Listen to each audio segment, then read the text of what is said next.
no longer needed. That can't be right. Because remember those jobs you were looking for? Those are really needed. And they're the stuff inside your stuff. Even inside that winter coat that moved with you to Phoenix. Our job is to unlock those jobs. And it starts when you donate your stuff to your local Goodwill. Here's how we do it. When you donate to Goodwill, we sell your stuff to provide job training for people right here in your community. So just by teaming up with Goodwill, you help create jobs. And isn't that worth parting with the leftover keytar from your 80s cover band? Goodwill. Donate stuff, create jobs. Find your nearest donation center at goodwill.org. A message from Goodwill and the Ad Council. Dear John, I was hoping it wouldn't come to this, but you've left me no choice. I'm leaving. Uncontrolled high blood pressure is really serious, and lately you seem to really not care. I've been there for you since day one, and I know you think I'm gonna keep ticking, but no, my friend, I can quit whenever I want. Why can't we get back to the good times, when we were more active and ate more healthy foods, and you checked on me every once in a while? Is that too much to ask? I don't want to leave, but unless you stop ignoring me, what else am I supposed to do?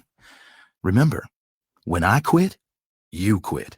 Sincerely, your heart. Listen to your heart. Don't let it quit on you. Doing the minimum to control your high blood pressure isn't doing enough. High blood pressure can lead to a stroke, heart attack, or death. Get your blood pressure to a healthy range before it's too late. Find out how at heart.org/blood pressure. Check, change, control. A message from the American Heart Association, the American Stroke Association, and the Ad Council.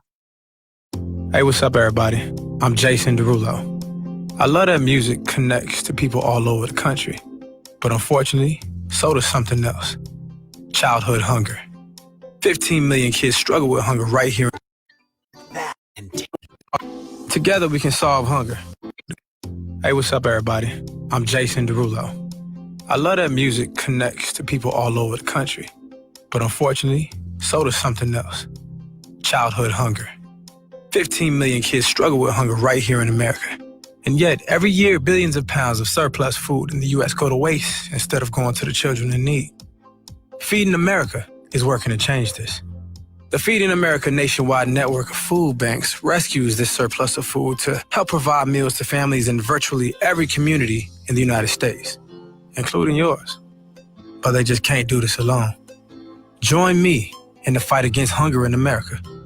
For more information on what you can do to get involved, visit feedingamerica.org. That's feedingamerica.org. Together we can solve hunger. Together, we're Feeding America. A message from Feeding America and the Ad Council.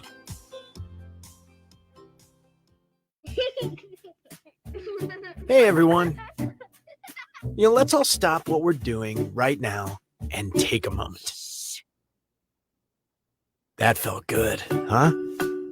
Just like that, we had a nice, special sort of moment together.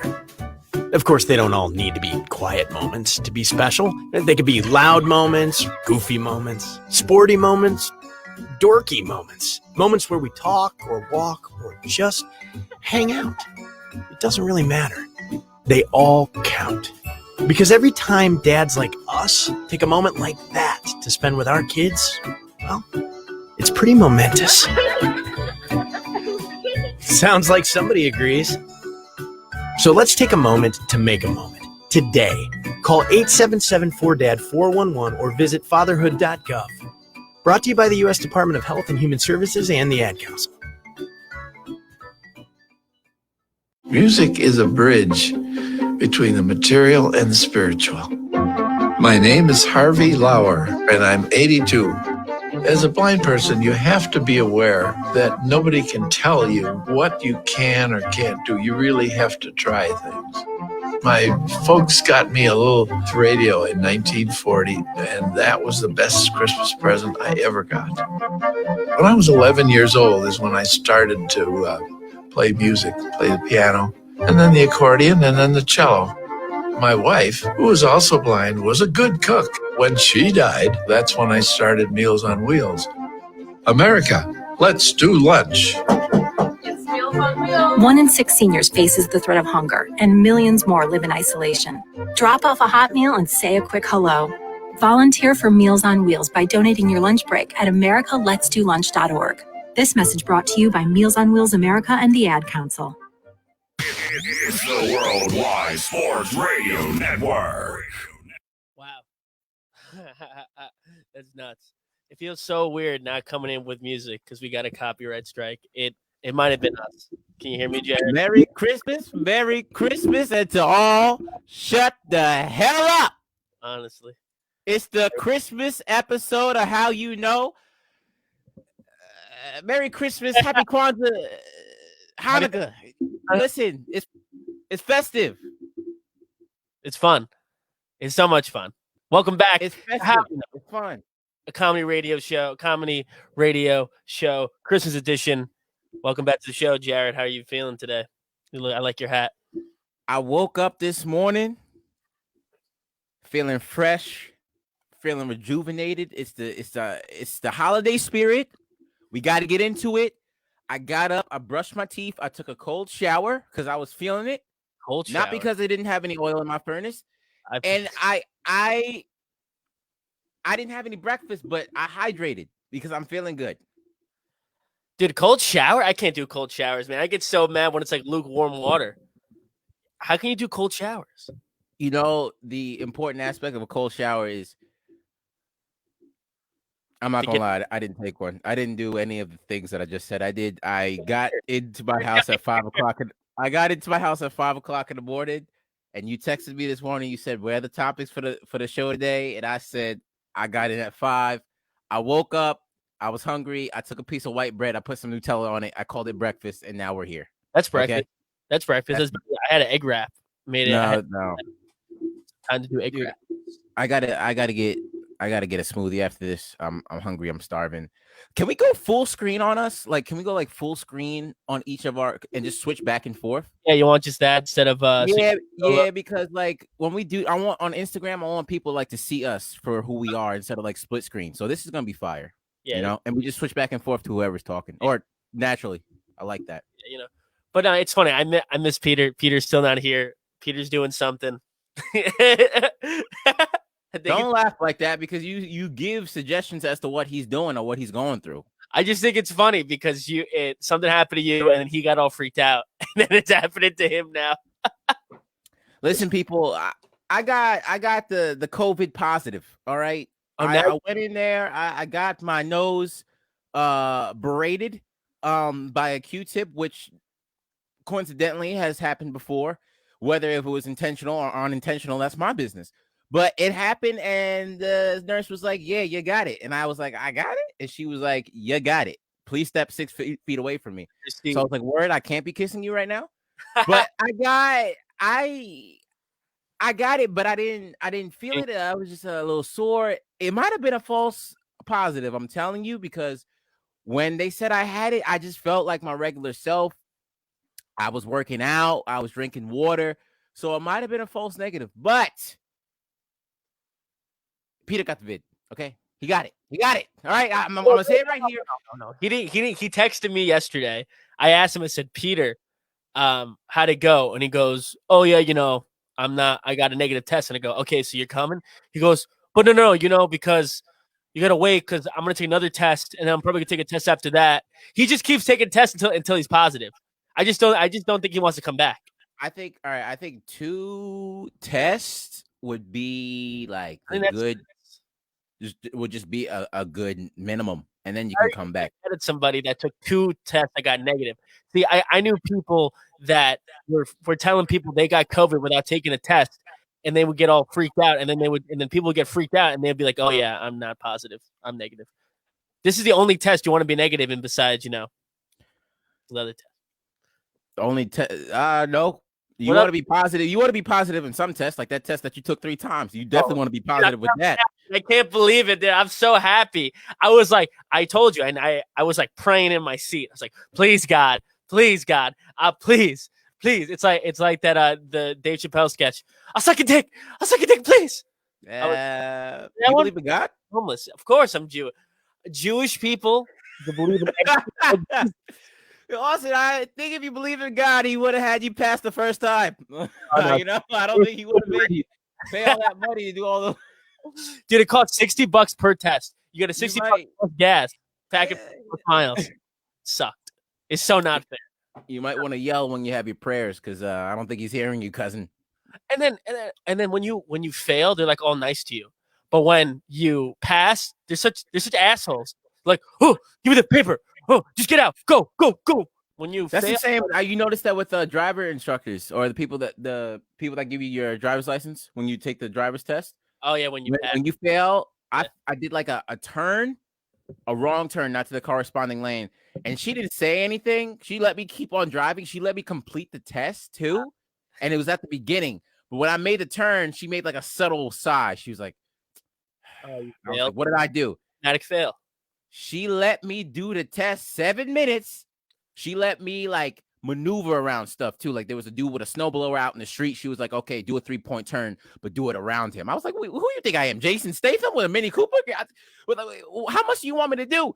She finished it. I thought I did good because I avoided the guy. She was like, yeah, it's not your time. Sorry. It's just automatic fail. Automatic fail.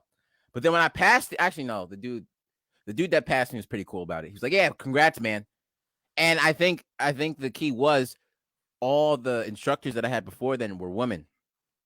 First instructor I got was a black woman. I was like, oh, this is an automatic score. This is it. This is over for you. This is she sucked that teeth 2 minutes into the test. I said, never mind.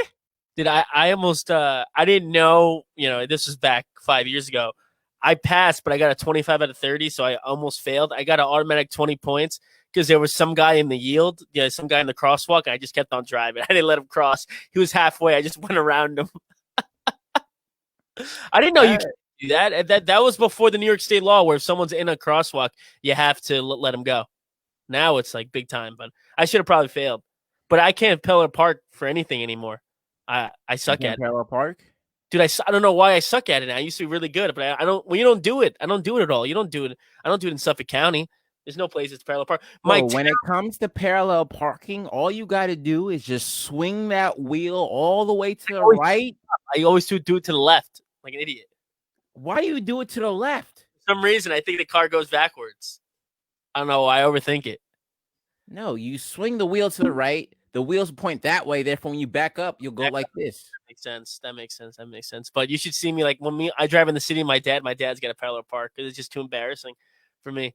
But we're so bad at parallel parking in Suffolk County that in my town they made parallel parking spots, and people have such a problem with it. They bullied the town into making spots where you can just turn right in. There's no parallel parking anymore. And that, ladies and gentlemen, is what I like to call privilege. Listen, I was fine with it, but I knew it'd be a stupid idea. It was so dumb. I'm over here at Amityville, Austin. I'm texting my county representative to put the rims back on the basketball hoops in the park. You're complaining that you have a parking space to parallel parking. Like, dude, what? Good. Oh, there's not enough space for my Audi. Hey, Karen, Deshaun and Christopher can't go play basketball. Now they're going to go out here with the drugs and the guns. Help me out first. Is there really not any hoops? No, yeah, they took it down because they didn't want people congregating because of COVID. Oh, COVID. But now, like about 5 months ago, the hoops, the rims in other parks went back up, like in Nassau and like a couple other places. My local park, Bolden Mac Park, hoops are still not up. They took down the hoops. They took down the nets because you can still play without a net, right? Oh no, they took down the hoops. They That's took the like legit. It looks like all four of those hoops over there look like Shaq dunked on every one of them because they're broken off, and they're just not there anymore. And I think who was it, Steve Malone or somebody was like, "Yeah, we're gonna take off all the hoops because people are still playing ball." This was back in the summer. And I understood that, but now it's getting on 8 months. I'm seeing hoops up in other places, and Bolden Mac is still not up. Isn't the crime rate is skyrocketing? Isn't it the easiest way to do it is just tie, like zip ties on the net? Because if you shoot it, the ball gets stuck. I feel like that'd be so much more easier. I mean, it is easier to get rid of it. This is a public park. This is not Modell's, okay? They're not gonna put a cap. They're not gonna put a cap on the basketball hoops so you can't shoot an inflated ball in there. People will find a way. They'll go up there with a crowbar, they'll break it open, and they'll run a 21-point game. Okay, you got to be strategic with these ballers. Okay, these guys play in the rain. They do everything to play ball. Ball is life. You got to remember that. Do do you play a lot there? Like, do you play in like? I know there's people that stay there all day. Do you play with those people? Because people are intense. No, I know a lot of them though, because when I would do the basketball camp, Shabu Mosley, shout out to Shabu Mosley. What's that? Great guy, man. He's a coach, a basketball coach, mentor. He runs a camp in Boulder Mac. Diagnosed with multiple sclerosis, man, and the story's just empowering, man. His body broke down, and he got himself back to tip-top shape. And he's now a basketball instructor. So doing that camp really helped transform me when I was in my puffier years. You're a fat babe. Yeah, I was fat. You know, I was up there. When JD showed me a picture of you, I said, "Who is that? Is that Jared's brother?" I really thought that was somebody else. I didn't think that was you. You had the buzz cut, you had the crew cut, and you. That is me, brother. Damn, man. Bad. But doing that camp really introduced me to a lot of people in the community. Because I went to the school district that's next to my town. I didn't go to my town school district. So I know a lot of people over there, and they're good people, man. Good guys coming out of there, going to college, seeing them get college scholarships and, you know, play basketball. So you were really dope. You were a Farmingdale Daler. Why'd you go? Yeah, why'd you go to Farmingdale instead of Amityville? You're right next to it. I think it's a little thing called redlining. I guess so. You gotta go to Amityville. Amityville had the worst baseball team. That was the only baseball team. West Hampton was always easy to beat. That's the only team. Soccer team was dirty though. Baseball team, they were sucked. Soccer team was dirty. Nah, it's just in my town. There's like it's a good 7 blocks of North Amityville. That is Farmingdale, and a little bit of it is Copeg, and then when you go closer to Sunrise Highway, it's Amityville. Well, that's good. Well, what do you want for Christmas? What are you asking for this year? Dude, I just asked for camera equipment because your boy's trying to go viral. If I can get clearer quality on my videos or anything to bump up the quality, I'm going to do it. I know I have to get some 18 to 19-year-old girl to dance half naked and shake her cakes to make the Stallion song if I want to go viral. But I'm going to tell you right now, I'm not going to do it. I'm going to stay strong. I'm going to put my head down, and I'm going to do it the right way. Okay? If you do it that way, first, you won't get a job after that because you'll need that person. I'm the same thing. Like I asked for like there's this lighting kit that I was looking at that'd be perfect for us. Perfect 2 LED panels. They change colors. They're like $250. They're only $250. They're great. $250. Yeah. It's made. I can get that right now. No, it's made by great video maker. It's like a better, newer brand. It's great. Tyler Burke actually showed me which ones to get. You know, you can control it with an app and everything, which I don't really care about that. I don't care with lighting stuff. I don't care about gimmicks. So I'll walk over and I'll change it. But to change our game, to make our game the best it'll be, it has to be the lights. Because we're gonna get that. Like I showed you. Do you see that camera I texted you? Sony A7 S3. Yeah, we discussed that. Yeah. Yeah, Peter might get that, but your camera, my camera, with those lights and everything, will be good. All we need is those lights, and then once this new mics come out, they're like $150 each. We're gonna get those, and we're perfect. There's nothing else we can do. But yeah, that's all I'm asking for. It's pretty funny because it's like everybody wants like the Xbox, the PS5. I just want camera equipment, so I can make my own money. No, I want the PS5 too. I'm not gonna lie to you. I want PS5. I might get one. Okay, I'm not gonna say it now because I may or may not been doing some illegal stuff to try to procure one, but you may see me with one soon. It may not be mine because it might be a gift for somebody, but you may see one in my hands on Snapchat or Instagram if you're on my close friends. I gotta create a close friends first. Yeah, but you may see it. You may see it.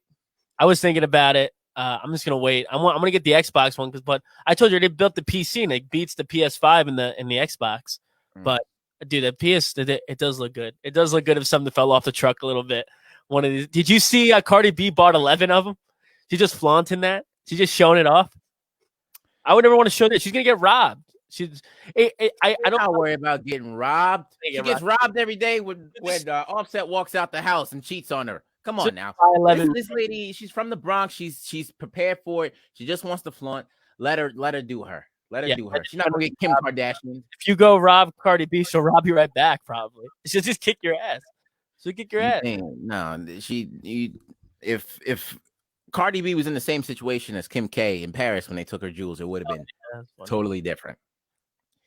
Those robbers would have came in. They would have said, "Get on the ground." They would have heard how high pitched her voice was. And they would have been like, "Dude, I'm getting out of here right now." You would hit him with keep the jewels. I want my sanity. Hit him with the fake loan. I can just imagine Cardi B getting robbed. You want to rob? You want to rob? You just got to hit him with a verse. She just got to hit him with the verse because Cardi B got that ill lisp, and when Cardi B spits, you know everything is getting sprayed. Like having an argument with a Latina woman. Imagine trying to gag. I want to choke. I want to that pit. What? You gonna rob me? My 11 PS5. What are you talking about right now? We had to replace the mic 5 times in the booth because you want to spit on it. 6 feet, lady. I want to touch that little thing, but what? What are you talking about? That's funny.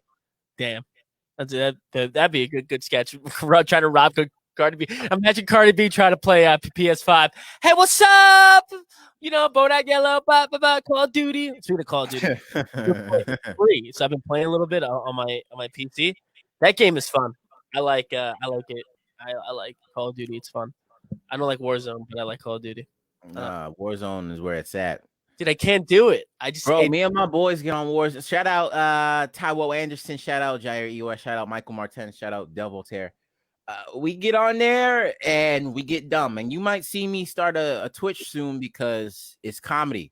Whether we're good or not, it's always comedy.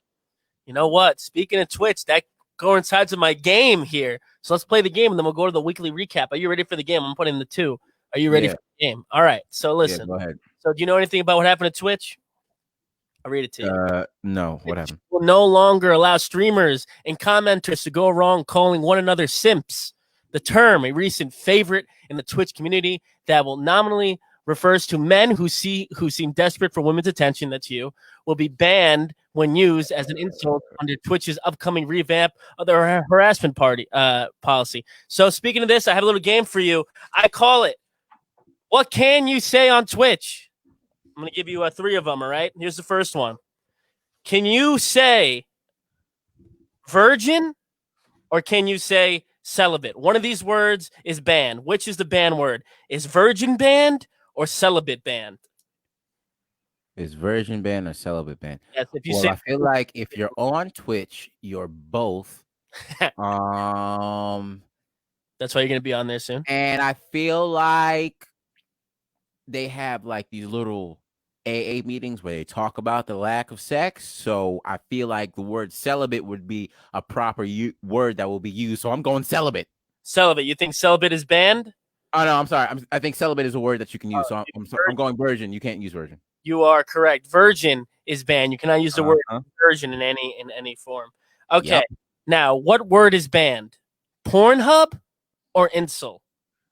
Pornhub or incel? Incel, yeah, incel. Pornhub or incel. Remember, Twitch is owned by Amazon. Amazon is owned by Jeff Bezos. And Jeff Bezos was all of these before he made Amazon. He was a Pornhub?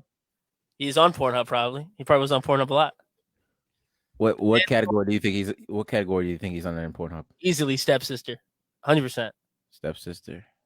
100% stepsister or library porn because he sold books first on Amazon.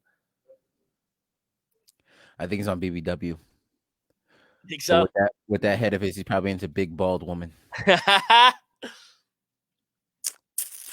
Pornhub. Why would you ban Pornhub? These guys got to share their links to Pornhub because they don't have sex. You gotta remember. You gotta understand that. You gotta remember that Twitch got bought out by Amazon, and Amazon are the suits, and they're banned. They banned the word virgin. How do you ban the word virgin? And I'm not. I know what can you remind me what an incel is? Incel's like I think it's just a white guy, and then I think an incel is a white guy that, that's mad at the world because or mad at women. I think it is. They said the guy that shot at the movie theaters and stuff. Any shooter that's white, they call him an incel. I think any shooter that's white, that's ninja. Matter of fact, the shooter that shot up the movie theater in Aurora, he had dyed hair just like Ninja. Orange hair. Ninja got dyed blue hair. Cue the X-Files music. I wish you could play music, but for some reason, I'm gonna go incel. I'm not sure about this one, but incel. incel's the banned word. Yeah. You will be correct. Wow, you're pretty good at this game. Damn. I really thought you wouldn't be this good. Okay. Last one. Which one is banned? Whore or the N-word? Whore or the N-word? Or the N-word. No matter what I answer, I feel like I'm gonna be pretty disappointed. So is the word in my head, the fact that you would have to ban the N-word, like you would have to say it. Yeah. Because all these companies were pretending to be with Black Lives Matter when George Floyd got hit. I was playing Call of Duty Warzone, and right when I changed my loadout, they talk about remember Black Lives Matter on everything. I was like, I just want to shoot somebody with an M13. I don't want to kneel on anybody's neck. I don't think that's even a finisher in this game. But I think log into your Pornhub account. Remember Black Lives Matter while you watch your BBW. Is the word whore or the N-word banned on Twitch? You know what? I'm just gonna go with the theme because incel and virgin are banned, so I'm just gonna go with the sexual theme. So I'm gonna go whore. And if it's not, Austin, I've never downloaded Twitch. I'm gonna tell you that right now. Okay, you would be correct. Whore is not banned. The N-word is not. Whore is banned. The N-word is not banned. The N-word is not globally banned. The N-word is only banned in, I think, the United States right now. There's actually videos on Twitch that some streamers they'll if you pay enough money, it can their bot will shout something out. So you see people typing in the N-word and it will yell it, and then they'll have to stop the stream and stuff. Saying the N-word, it gets you automatically like kicked off the platform, but it's not like banned. It's just something that they don't want. But can you believe the word whore? It's kind of like jewels. It's like, don't bring a jewel in here, but if you say it and I see you do it, I'm probably not going to do anything. What I don't get is this whole harassment, this whole policy is with sexual stuff, But as the late great George Carlin said, words don't mean anything until they're in contents. What content can you put the N-word in to make it suitable? Like I think there's ways you can put the word context or content. Are you saying context? With because any line you say with the N-word is gonna be bad. But if you can make something up like a virgin, like, oh, I never had Burger King, I'm a Burger King virgin. Who are you offending? But how are you gonna make is this a ploy by Twitch to try to get more black streamers because they know that if black streamers get on there, they might be more keen into calling their friends niggas. Well, remember, they don't want that to get flagged. But if you go on here and say the Alabama version, then that might be a little different. Because let me tell you something. These sites don't really care about the language that's being used. Me and Jair play Rocket League all the time. And literally, when we're pretty good, and when we beat people, they call us the N-word, but with the hard R. And you gotta chat, sis. I don't like the way that you laugh at every time we bring up something with the N-word. Every time we bring up something with the N-word, it's an automatic laugh for you. I don't understand it, and it makes me think that you have a real hankering to say it. Because when you see a person of color say it, you're like, oh, this guy said it. Oh, this is my time. It's kind of like a crack addict seeing another crack addict do crack, and they're like salivating at the mouth to get their chance to say it because they know they can't do it. But such a bad word, but I don't know how people say it. Rocket League, bro, we win and we get called the N-word all the time, and they don't get flagged. And I remember Jair said something back. He was like, "Shut the F up," or something like that. And Jair got banned for 3 days. Wait, so here's my thing. I know everybody says the freedom of speech thing. Well, the freedom of speech stuff doesn't apply here because it's a business.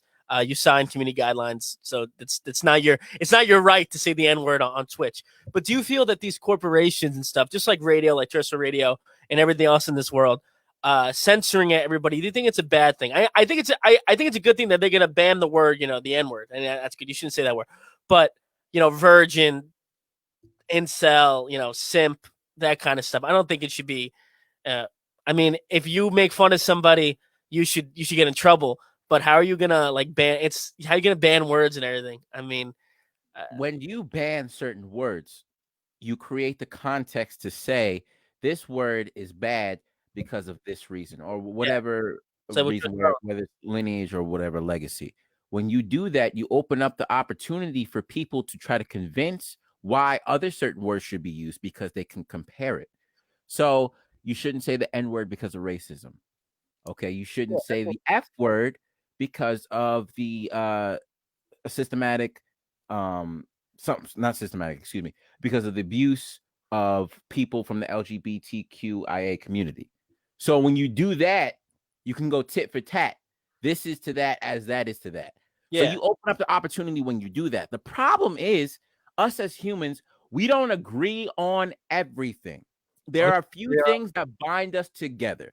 So if there was a derogatory term for aliens, you best believe that everybody would be able to say that because that is the one thing that combined us together. Like if aliens came down and we made up somewhere like, oh, there goes those alien snatchers or whatever, or something that's really messed up. People be like, yeah, get those alien snatchers, and they'll be like, the aliens be like, whoa, that's our N word. What are you doing?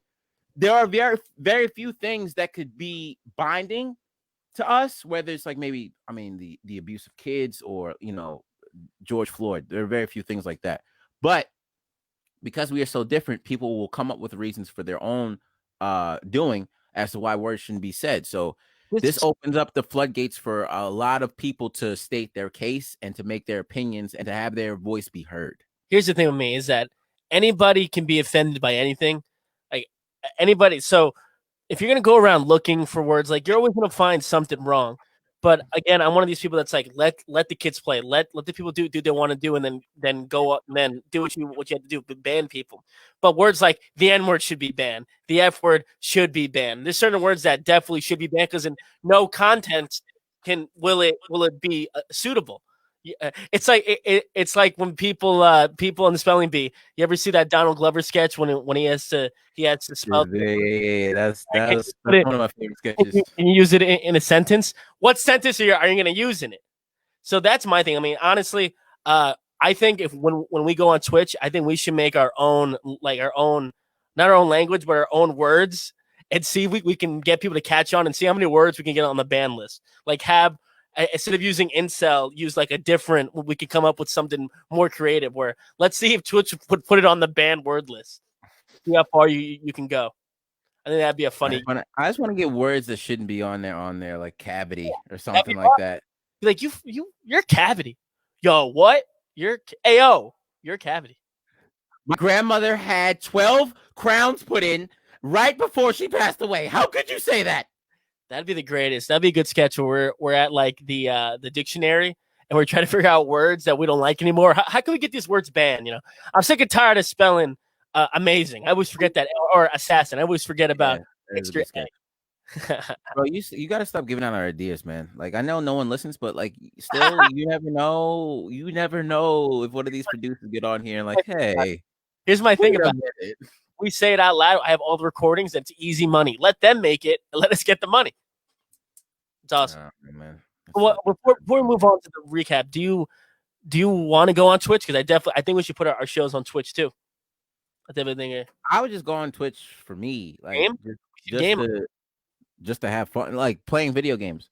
Because the conversations that literally everyone says that their friends are funny, but like the conversations that I have with my friend group, we're dumb, we're funny, we're honest. And all of Japan hears us because PS4 records the group chats now. Like, let's just wild out. If they're hearing it, let everybody hear it. That'd be sick. The more content, the better. Oh, do you like the word content creator? I don't like when someone's like, I am a content creator.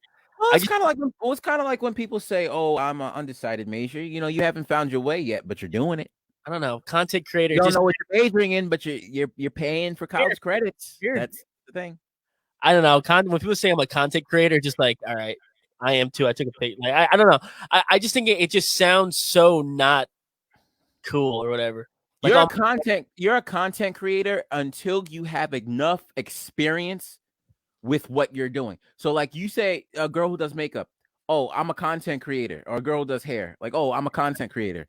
After the 12th video that she puts on YouTube, now she works at a salon. You know, that's how it goes. It's a constant elevation of experience. So when I feel ready to put my label on it, you know, my first couple of videos, I wasn't a comedian. I didn't know I wanted to be a comedian. I was just a dude making funny videos. You can say as a content creator.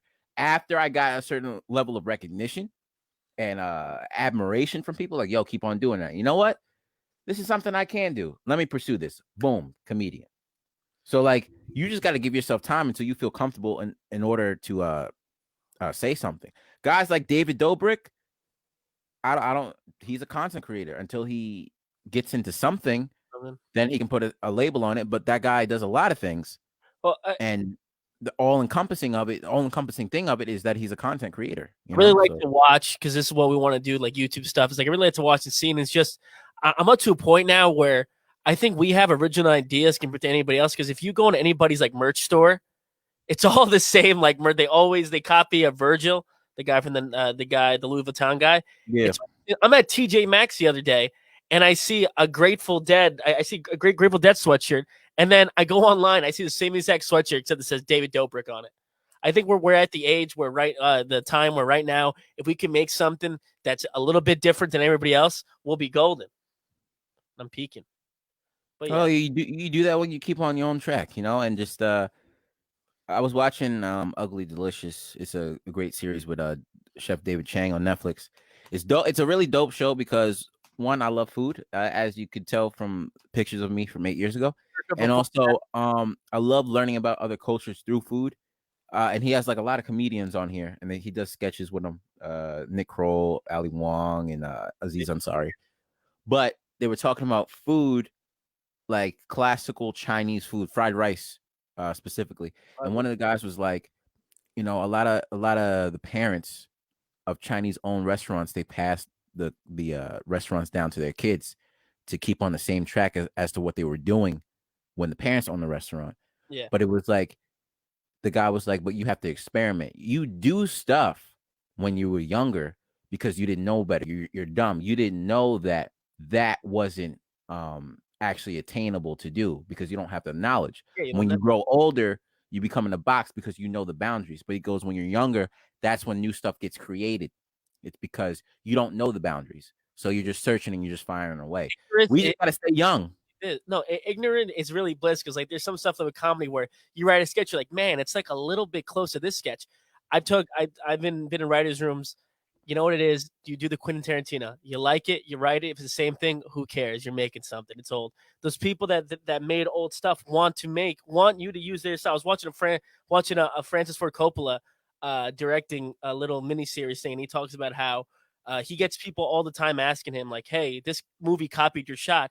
And he goes, well, when I was in school, what I did was copy other people's shots. So I think that's why you have to pick your heroes very carefully and pick who you really like and who you won't want to be like. Because I know people that are like, yeah, I like Schultz.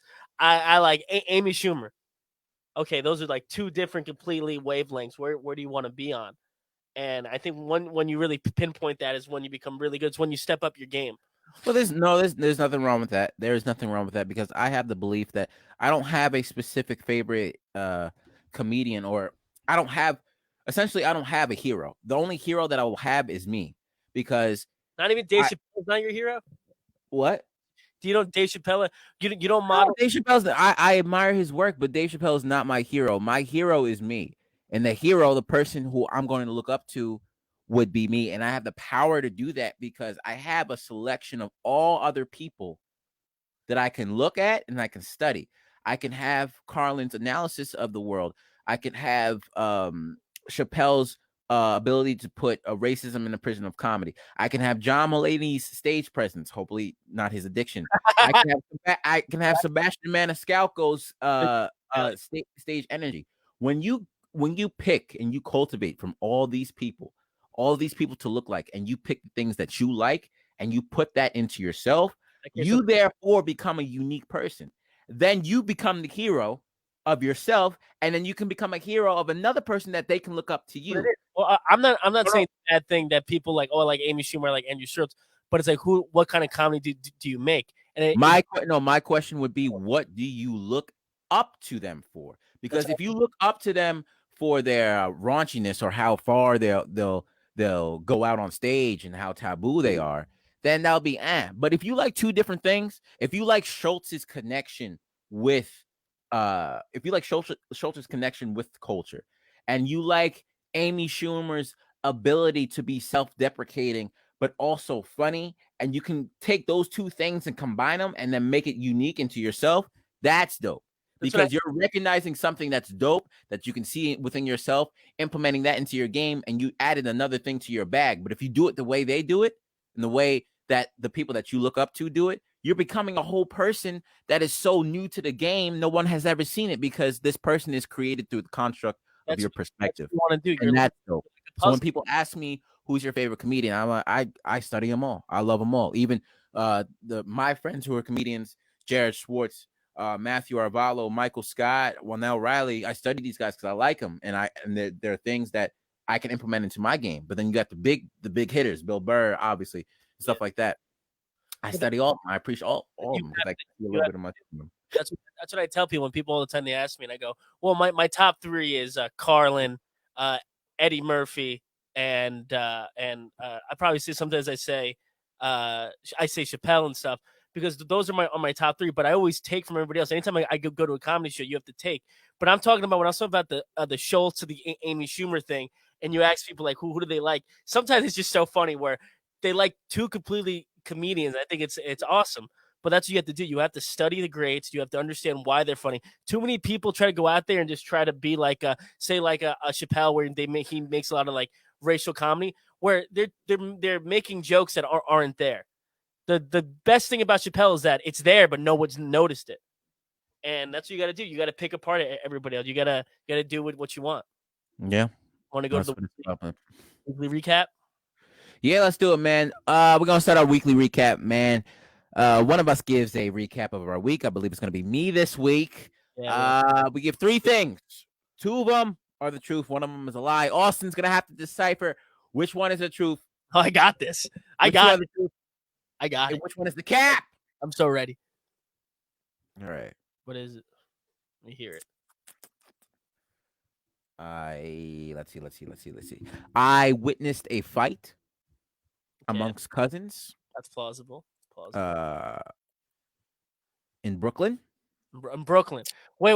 I have a question. With these. Are you gonna make it one of those things where it's like, oh, I witnessed a fight in Brooklyn? No, I witnessed a fight in Queens. Is that how we're gonna do it sometimes, or no? Listen, brother, that's up to you to decipher. Okay. It's just so much harder, so much dumber. All right, fine. Well, maybe don't be so confident. I think I'm gonna get it. I'm gonna get it. I bought a gift for my mother that my brother already bought her. What was it? If you're returning it. Oh, I had to. I didn't get it yet. I had to cancel it. Nice. And I'm still waiting for the money to go back in my account. So I can buy cross your fingers. And I bought a Ceramonic. That's how you say it, right? Yeah, Ceramonic lapel microphone for my videos. What is that? The Ceramonic. It's a microphone. It's like the second tier of Rode. Okay, so definitely number 3 is out because you definitely bought that. All right, you bought that. Wait, wait a minute. Why are you looking like that? No, I couldn't. You cut out in the first part. Oh, I said that. Okay, so for you to know a lot about the mic, I think you bought that. So it's either between 1 and 2. 1, you witnessed a fight in Brooklyn, or 2, amongst cousins, or 2, you bought the same gift as your brother. See, I think you're smart enough to coordinate with your brother to not buy the same thing. But then again, I don't know your brother, so maybe you told your brother, but your brother didn't listen. That could be a good one, right? Or you witnessed a fight amongst, you said cousins. There were cousins in Brooklyn. Yeah. To be honest, I think it might be number 1, because what cousins are you gonna go see in Brooklyn during the time of COVID? So I'm gonna put my final answer number 1. Number 1. You're wrong. No, is it 2? You're wrong. It's the third one. I bought I bought a wireless Rode mic. Actually, I bought I told you I bought it. I told you I bought the Rode mic. I remember you saying it was, so I didn't know if it was an off-brand of Rode. I didn't know it was that kind. No, well, Ceramonic's not like off-brand. It's like its own brand. It's pretty good. It was like their lapel mics are $230, but I couldn't find the black lapel mic for the Rode, so I just copped that. And Daryl was in the city, and he picked it up for me from B&H, and I picked it up from him. How much was it? I did get the Rode. 200. I did buy. Okay, here's the thing. Okay, see, my brother. Everybody who does this weekly recap always they don't come up with 3. They go, well, listen. So it wasn't my cousin. It was my friend. No. I'm telling. Listen. I'm listening. I said cousins. I didn't say my cousins. I said cousins. I asked you if it was your cousin. You said yeah. No, I don't remember you asking me that. Tape. Peter, play the tape. Oh wait, you're not here. Play the tape. Tape. Austin, I'm playing the tape. No, I didn't hear. I don't think you asked me if it was my cousins. It was. Hello. Yeah, I hear you. Hello. I can't hear anymore. What'd you do? Oh. Everybody, if you're watching this stream, oh no, Jared got kicked off. All right, I'll give everybody the play-by-play what just happened. His mic went out. He unplugged it as he was plugging it in the microphone. His lights fell, and now he got kicked off the stream. Oh man, wow! It's just me right now. Wow, no more Peter, no more Jared. I might have to go to commercial quick. Might have to call him. But yeah, everybody out there, I just want to say when we were talking about the comedian stuff, that's what you got to do. If you want to do something, you find the people you like and you emulate them, and then you take from everybody. That's what you have to do. You have to learn. You have to adapt. Don't ever think it's bad. That's what you guys got to do. And Jared's gone. I probably should go to a commercial break. So let me go to a commercial break. This is How You Know, a comedy radio show. Sports are coming up next. So we'll be right back after this. Do current market conditions have you nervous? Our experienced team of financial professionals at Heritage Harbor Financial Associates understands that no two investors are alike. We all have different goals, needs, and appetites for risk. That's why the one-size-fits-all approach does not work, especially when planning for retirement. At Heritage Harbor Financial Associates, we analyze your unique investment style so that you can work toward your individual retirement goals on your terms. Heritage Harbor Financial Associates can help you take steps to reach your retirement goals by providing a wide array of financial products to fit your needs, even for the risk adverse. Give us a call at 631-331-6599 to learn more or to set up an appointment with one of our financial professionals. You can also find us on the web at hhfa.org or on Facebook at facebook.com/hhfa.org. Our number again is 631-331-6599. That's 631-331-6599. Investments in stock, bonds, and mutual funds and variable annuities are not FDIC insured and are subject to fluctuation in value and market risk, including loss of principal. Heritage Harbor Financial Associates offers securities through AXA Advisors, LLC, New York, New York. Member FINRA, SIPC, annuity and insurance products offered through AXA Network, LLC.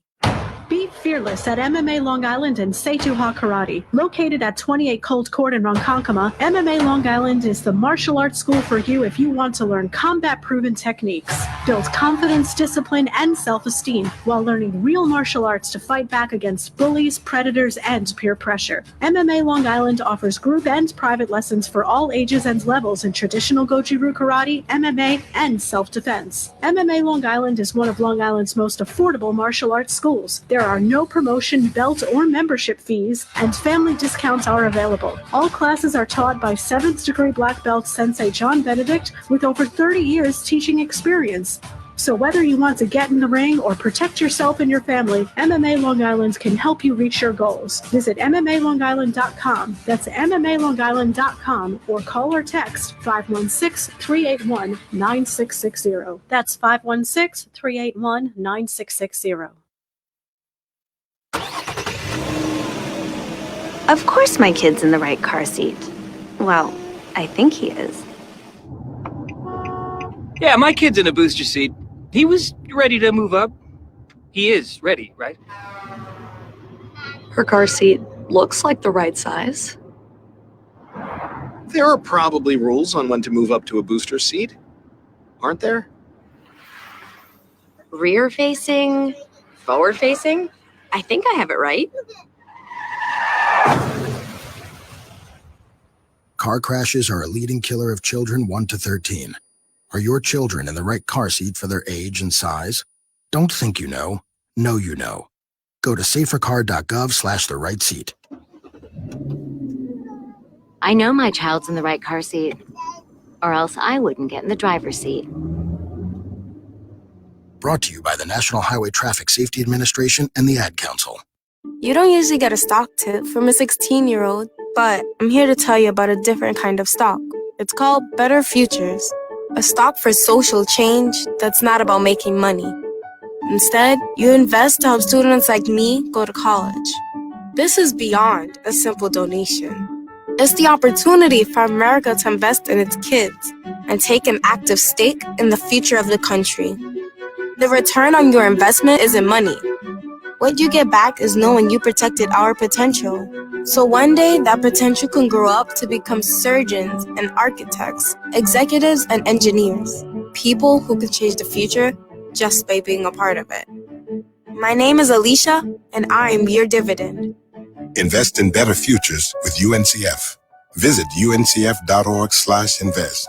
A mind is a terrible thing to waste, but a wonderful thing to invest in. A public service announcement brought to you by UNCF and the Ad Council.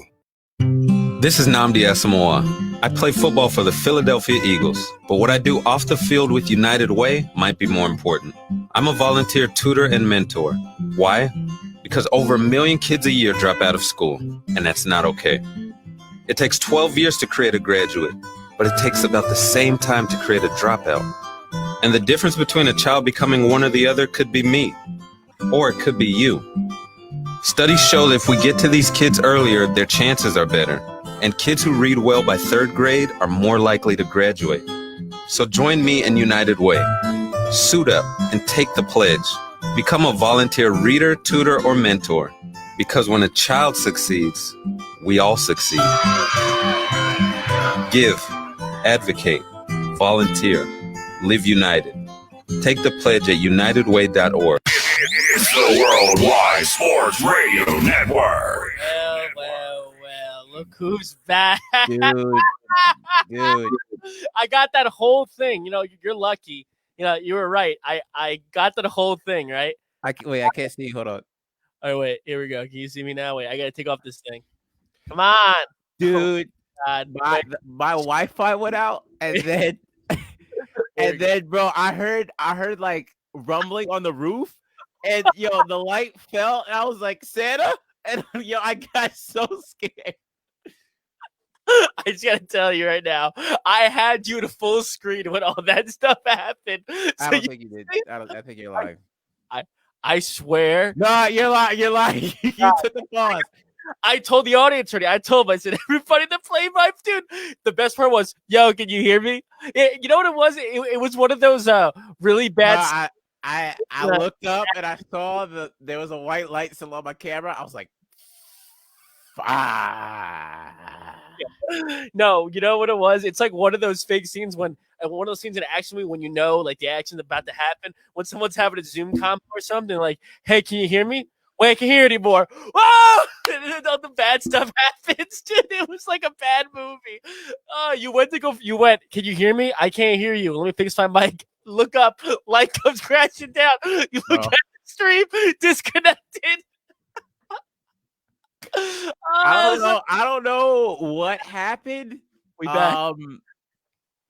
Yeah, I'm not gonna lie, that was kind of scary. I heard a rumbling, and I looked up, and it just came crashing down. And also, I think I lost power for a little bit because my cable box is flashing. But we're good. All right. Well, before we left, welcome back to the show. Don't forget to download the app WWSRN on iPhone, WWSRN on iPhone, and Worldwide Sports Radio Network on the Google Play Store, Android. Worldwide Sports Radio Network, Google Play Store. Download the app. Whole point of the show is download the app. Download the app. That was I'm so glad you said to do full screen, because I am going to download this broadcast and I am going to have that video for the rest of my life. I'm going to put the Curb Your Enthusiasm music on there, and that's what we're going to do. That's a great I still want to know what that rumbling was on my roof. I'm very concerned. There's no snow on my roof, so I want to know what that rumbling sound was. See Santa falling from the roof. Boom! I heard you wanted PS5, so I brought you an Xbox. I'm actually concerned. I'm surprised that light didn't break either. Why don't you just go back over there? You should have wanted take us outside. No, you can't. It's on the thing. No, I can't. If I do that, with my luck, my computer would probably set on fire or something like that. Was the city of Amityville did that because you were talking crap about their not putting up the basketball hoops? Ain't nobody worry about them. What was I talking about? We were so we were talking about I ended it. Okay, wait. Is it me or does my camera look better now? Because it doesn't a lot better. It looks a lot better. Okay, that I thought it was just me, but all right. Yeah, I mean, I think the stream's just because my camera looks a lot better too. I ended it with talking about you pick who you want and then you take from them and you do it. That's what. No, I was giving you the recaps. Oh, okay. Recap on that. Sarah Monick is a good mic, and it was like $230, but I found the Rode mic at B&H, and Daryl got that for me. You got the white version, the black version. They didn't have the black. They didn't have the black ones, but I spray painted whatever. I need the audio for it. You have the Rode Go, then we'll just get that one. Then I'll buy 2 more instead of buying the other kind that we got. I got the Rode Go. It's so good because it just clips on and it's done. Rode is so good, but they do. You don't like it? It's kind of hard to hide. I still want the lapel. I don't have the lapel, but my last 2 videos I used it like that with the clip on. I just had a shirt under. It's good. It's easy, but I think I like the lapel more because like Peter's scratchiness of it. What Peter sent me was stay away from Sennheiser lapels. We had them at Food Network. They're garbage. Don't ever. Sennheiser's great, but don't buy their lapels. They're not good. He sent a company that's just as good as Rode. They're expensive. Oh, it's Sony. Yeah, he sent me Sony. They're like $150 to $200 a pop, which is fine. We get 3 of them and we're good to go. But lapel mics are great. But yeah. You want to start going? We're 57 minutes in. What? Oh no, I got to give you the rest of the stories. Yeah, that's right. So your cousins, they aren't your cousins. Like I said, probably that's what it'd be. Okay, so me and my brother were talking about Disney Plus because Disney Plus just dropped Winter Soldier. They're dropping Captain Marvel, Loki, everything. So we were talking about that. Beforehand, he sent me 2 pictures of what he was getting my mother. And there was a message under that I didn't see. I disregarded because I was fangirling over the Winter Soldier and Falcon. So I disregarded the whole, I'm getting mom the first gift, the first picture, you get her the second. So me trying to be a great son, I balled out and I got her the more expensive gift. And I told my brother, yeah, I got her the gift. I'm going to be over there to wrap it up. He was like, no, you idiot. I got her that gift. I wanted you to get her the less expensive one. So I just went on to Amazon. I canceled it the other day. They're still waiting to see they give me my refund. So damn. I did back up. Always read your messages. You make it happen. I feel that much of the canceling stuff. Always read the messages because it could save you a lot of money.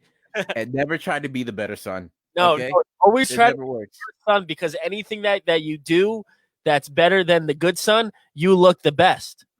Always do the minimum. And then when you do the maximum, you look like a hero. You don't have any brothers, though. I got a sister. Yeah, but she's grown. Yeah, I know. And you still live at home. You doing the minimum all the time. That's the whole point. So when I do something great, I'm praised the hero. I'm like the Mandalorian when he met Baby Yoda. Did you watch The Mandalorian? That show's great. That's the only reason why I have the Disney Plus. I heard people are mad that they didn't cast Sebastian Stan Winter Soldier as young Luke, though. Oh my God! Get over it. Oh, they did a CGI. Who cares? You can't bully the studios to. I mean, you can bully studios to put what you want. But yeah, I gotta tell you right now, the CGI is spoilers. Oh, garbage. The video games look a lot better than that. Yeah, I saw it on Snapchat. It was horrible. It was come on. Disney owns everything. Did you see that they might buy MGM Studios? You know, Disney will own Rocky. They'll own all these big time franchises now. Disney is just going to be the film industry. If you want to work, you got to be in Disney. That's what it basically is. Sports is ESPN. Marvel, big as it is, They own Disney. MLB Network. They own MLB. They own MLB. What? You got to wonder what they're going to be pushing. Whatever you see on TV, it's probably Disney. So pay 100%. attention to those messages. But yeah, last night I was in Brooklyn. I was hanging out with Julio and Talent, and in their apartment, right? They always have this guy, Barry, who comes over. He's a cool dude, but he always brings very questionable company. So we're in the middle of a writing session, and out of nowhere, these 3 white women walk in, heavy Long Island energy. Like I smelled the grapefruit Ravenclaw from the second they walk in the door. And they come in, they say hi, whatever. So they go in the back, and me and Talon and Julio are writing. And they go downstairs, and we hear this commotion. We know, F you, Ella. F you. Now give me my jacket. This, and that. One of them runs up, storms out the door. Another one comes up, is crying. And I got to tell you, I knew this one was the weak one because when she came in, Julio and Talent has a cat, and she didn't say anything to us. She was focused on that cat for the whole time. She was just, oh my God, what type of breed is he? This, and that. And she was like focusing on that cat. And we were like, hi, my name's Jared. Oh, that's cool. What about this cat though? So hat right there. What? What's this cat in the hat right there that I want? What do you mean? Keep going. Just keep going. It was a dumb joke. Yeah. So No, keep going. So she runs up. She walks out without any shoes. Just keep it on full screen. Yeah, You're yeah. making my head hurt. Whatever. Yeah, it could be on you. You like She this? walked out. She walked now full screen. What's wrong with you? Welcome to Disney Channel. That's what it looks like. All right, welcome to Jared Harvard. Welcome to Disney Channel. I'm Jared Harvard. Welcome to oh no, my light.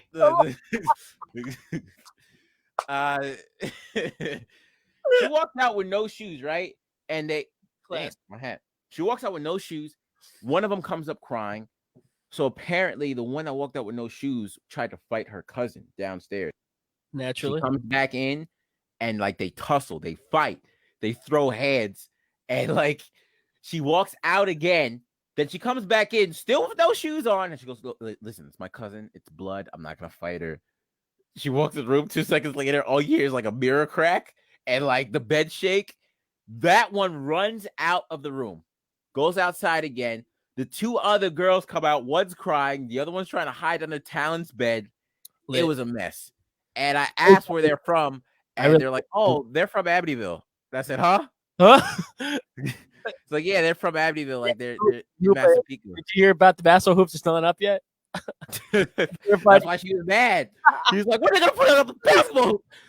Like, she swung on them. But yeah, man, it was a crazy night. That's why I got home at 5:00 because we couldn't do anything. I knew you were going late because I saw on your Snapchat that you were like at their house at like 2 a.m. and I was like, man, no way is he getting home. No way he got home. It's a 40-minute drive about, but man, I'm not gonna lie to you, my eyes were burning on that drive home last night. When I get tired, my eyes burn. I wasn't going in and out, but it was bad. It was bad. Training? You can drive. It's easier. I guess definitely easier and less money. What do you mean? To drive. To take the train. You think I want to take a train just to get all that extra time? What borough? What? What borough do they live in? What place? They live in Brooklyn? Where do they live in? Manhattan? What borough in Brooklyn? Well, where do they live in the city? They live in Ridgewood. Oh, okay. Yeah. So it's that's not far from you at all. Once you hit Atlantic Avenue and then you hop on the belt for a little bit, you're basically on Southern Do you State. notice how how long does it take for you to get to Manhattan? Like 45, 50 minutes. In reality, like if there was no cars and no traffic, you'd be there in like 15, 20 minutes. It's crazy if you really look at a map of how close everybody is to the city. I'd say 25. 25 definitely. 100%. Yeah. It'll be so much easier. No more LIRR. So you know those girls went home on separate train cards. They both took the same train, but they went on separate train cards in the LIRR back to Amityville with 4 locos in their hands with brown bags crying. I don't know, man. All I know is some of Talon's roommates were just trying to smash, so they did their best. No, it's gonna be okay. You can stay here. It's gonna be all right. And it didn't work. It didn't work. The only thing that got smashed was that cousin's nose. Okay, and I think she's still crying. And the mirror. All right, man. What we got? What we got on the story docket today? What are some of the stories that's popping off? I should have did this when you were gone. I think. Okay, Speedy P. All right. You want to talk about stimulus package? You want to go right to KD's return? No. Let's talk about the stimulus package. That is the most bull. That is the most bull crap stimulus package you can give anybody. So what are people mad about exactly? So people are mad that everybody was getting $600, right? Everybody got the $1,200 if you weren't a dependent. I didn't get it because I wasn't dependent.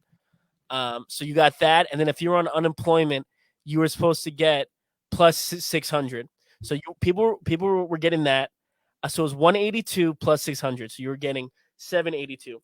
Then after that was over, they gave people $300, and the $300 only lasted about a month. So there was 2 to 3 months where everybody was getting paid 182. And if you're a single person like me, I'm fine with it. I can do with that.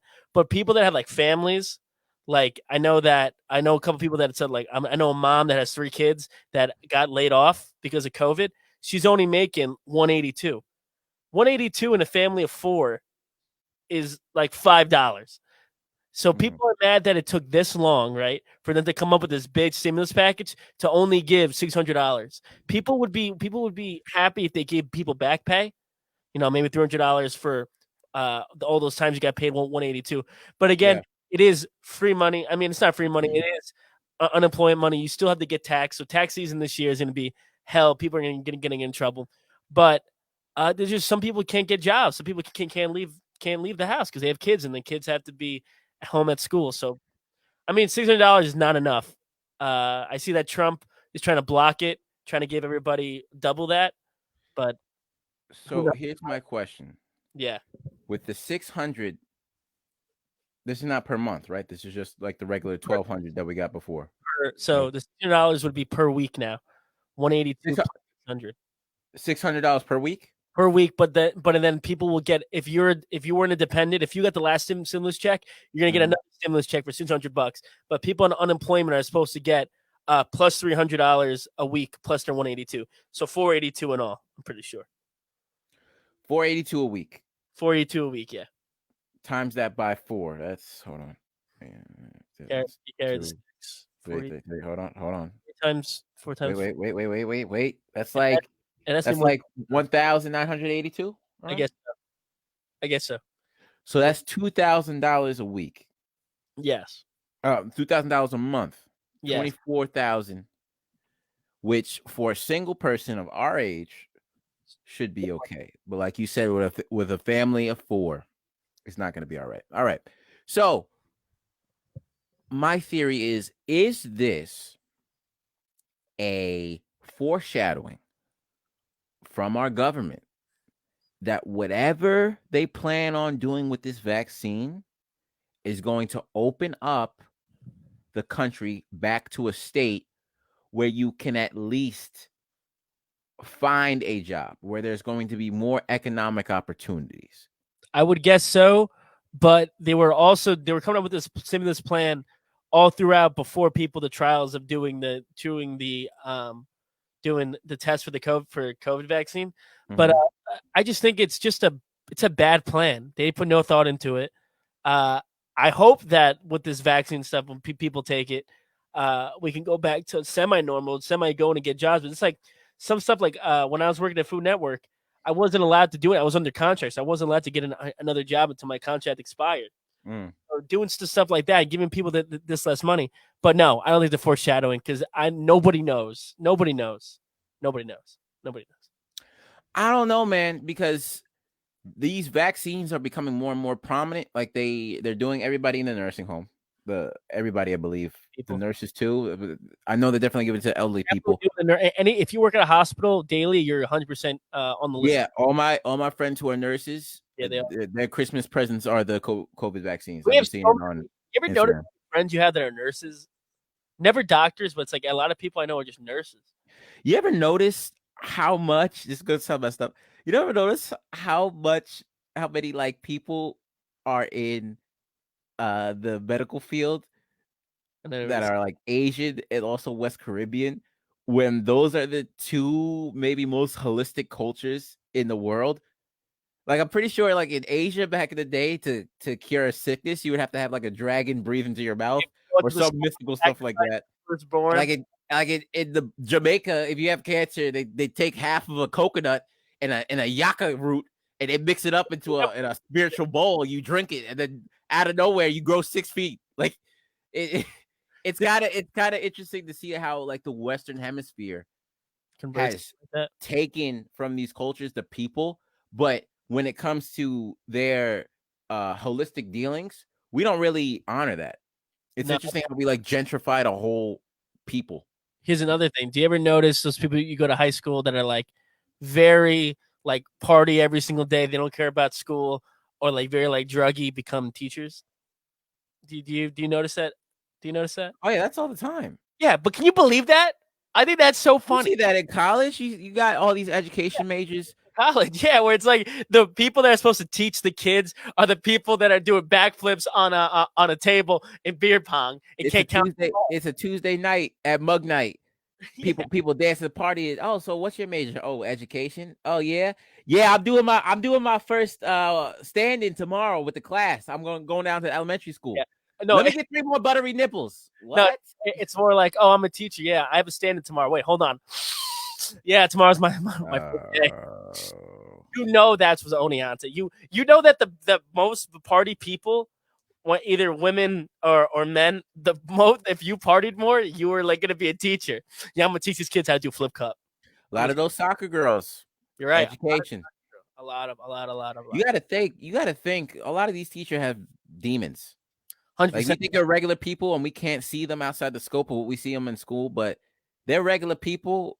But some of them are straight gremlins, dude. You're right. Straight gremlins. Here's my thing too. It's like good for them. Like, thank you for doing like your service, because you're getting paid like nothing to teach people stuff, which is it's so messed up how much they get. They should be the ones getting the stimulus and everything, because they don't get paid anything. I know people. That is true. I know teachers that are making $25K a year, and they still have to buy supplies for their students. But there's a difference. But they flip those supplies, because those teachers always tell you to bring tissues and whatnot, and they never use them. Yeah. Where do you think those supplies go? Straight on to eBay, okay? Straight on to eBay. I had a teacher in high school that I was like one of those substitute teachers that were sub for a while, and she would get so upset if you asked for a pen. She would get so mad, like it was the worst thing in the world. She'd go, "I paid for these pens. I did all this," and then you find out she bought her Five and Below, 500 for 5. You got kids right now with teachers who are asking them to bring in a PS5 so they can flip them on eBay. These guys know what they're doing. Okay, of course they know what they're doing. Dang, I don't know, man. This stimulus packages just seems like we're gonna have to pay it back, correct? Can you stop doing that, please, and keep it full screen? Yes. So what people forget is that this isn't free money. Yeah. The federal government always gets paid no matter what. That's true. Everybody that got all the unemployment coming tax day, if they don't account for every dollar they made in unemployment, they are going to get in trouble, and they have to thus pay it back and more. And people think they can get away with it, but how can you get away with it when the people that you have to pay back are the people that paid you? They know how much they paid you. That is true. They know. But the worst people are going to get in trouble are the people that are claiming unemployment, but then work in a job that gets paid off the books. That's the people that are going to get the most. You can't do that? Yeah, you can't. No, you can't do that. It's not legal. It's not legal? If you make... It's not legal? Listen to my words very, very carefully. If you make more than like $550 a week and you're on unemployment and they catch you, you will have to pay that back. You'll get all the money you got on unemployment while you're working. You have to pay that back. Not taxed. All of it. And let me tell you something. There's a hotline, right, that people could snitch on.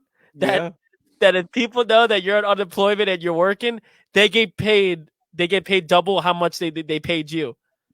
So I think I might have to make that phone call for some reason. I got a feeling. So if you're working a job and you're on unemployment and you get money when like the way you can, the only way you know you can't do that. If you're a full-time worker, all right. If you're a full-time worker, Yeah. making about $550 a week, Uh-huh. you're collecting unemployment, the 182, you are going to get in trouble because you're going to get caught. Jared, do not tell me. You might have to bring back that road mic. I think I got to make a call later. No. No, I'm not on unemployment. Hey, no way. That's funny. I'm not on unemployment. People think I agree with the sentiments that people need this money. You know, they need it. Businesses are dying. Like you said, the young lady with the 3 kids who lost her job, they need the money. What I don't necessarily like about it is like people who are our age are on unemployment and just racking it up, and you don't see any strives from them. You don't see any level ups or Here's the problem I have. I have a lot of friends that are on unemployment, and they're in the situations where they either left their job because of COVID or they got laid off because of COVID, and they're buying stupid stuff. They're buying, PS5s. They're buying, laptops, iPhones, stuff that they don't need right now. They're not trying to pay rent. Like, it's made for rent. It's made the money you get from unemployment is so you can survive until you get a next job. It's not. Yeah. Money for unemployment is not like, here, take this money, do what you want. What the government wants you to do is spend it, obviously, because that's how we keep the economy going. But people that are boasting, like I know people that are boasting, like, yeah, I got that 182 a week. I'm saving it. I'm buying me a big ass TV. Listen, you got this money. You're not doing anything. Invest it. Like when I was having my unemployment money, I bought camera equipment. I bought stuff. I bought streamer. I bought all this stuff. So I can go, when I go back to normal, yeah, I will be able to do stuff. Yeah, I guess I bought some stuff. Maybe I should have. Maybe I bought the next tier up speakers. Then I could have bought a $100 speaker, but I bought a $200 speaker. But still, it's stuff that I needed for editing and stuff. I never received it. Like I did my taxes, but I think like the same as you. I wasn't dependent or whatever. No, you wasn't dependent. If you're and I don't necessarily want it because I'm working obviously, but I'm in that mind frame of like this money that I got is mine, and I'm gonna do everything that I can to invest it, whether it's in the stock market or save it. So I don't want to have to worry about my funds having to be adjusted elsewhere or later on down the line. I want to have the money that I have now so I can plan with it and do with it accordingly. But also, like, I just been on that type of time where if I'm in this grind mode, like if I'm working, there has to be an equal amount of progression on the other side of things, on my artistry of life. So if I'm doing something to support myself, to pay my rent or to pay my bills, I gotta be doing something else. I gotta be podcasting. I gotta be YouTubing. I gotta be doing whatever I need to be doing to level out that playing field. And I feel like a lot of people lost that energy. And I'm not. There are people out here struggling. Businesses are struggling. Like I'm going to small businesses every day trying to spend my money to look out for them. Like I'm trying to do that part because I know how bad it is. But just for the individual person, maybe of our age, some people that we know, it's just like, what are you doing, dude? You're wasting the opportunity. You're wasting the money. Yeah. There are 2 types of people on unemployment. Well, there's 3 types. There's the one type that is about 40 years old, that's been working all their lives, and now they're going to sit back, relax a little bit, and collect it, and then keep living. There's the people that are like us that get some money, either unemployment or not, and we use it to further educate ourselves, to further get where we want to be. And then there's the bad kind, the people that collect and just sit on their butts and play PS5, Xbox, and just do nothing because they don't have to do anything. If I know that's like with me, my goal isn't, I want to be on TV and stuff because I want to make the money. That's part of it, but I want to do it because I want to do it. I have a passion for it because I know I'd be good at it. I know we would be good at it. You say that for yourself. I want to make the money. Well, you'll make the money too, but don't worry about the money. The money's gonna. I'm not worried about the money, but you be damn sure if I put all this time into something, I'm gonna get paid off of it. You're gonna get paid. You think I want to be slinging packages from a truck the rest of my life? Hell no. You could never to be really be successful. It's not. It's part that you need the money, but it's not gonna be. if you don't have passion for it, you're not going to want to do it. That's why obviously you don't want the money to be the main objective. I don't want to walk into a producer's room and have them give me a contract and say, listen, the money is yours. All you got to do is get on your knees and show us how bad you want it. I obviously don't want that because I would have to walk out that room. But thing on your face. What? You got to wipe off your face too when you leave the room. No, I'm not doing that. It might take, listen.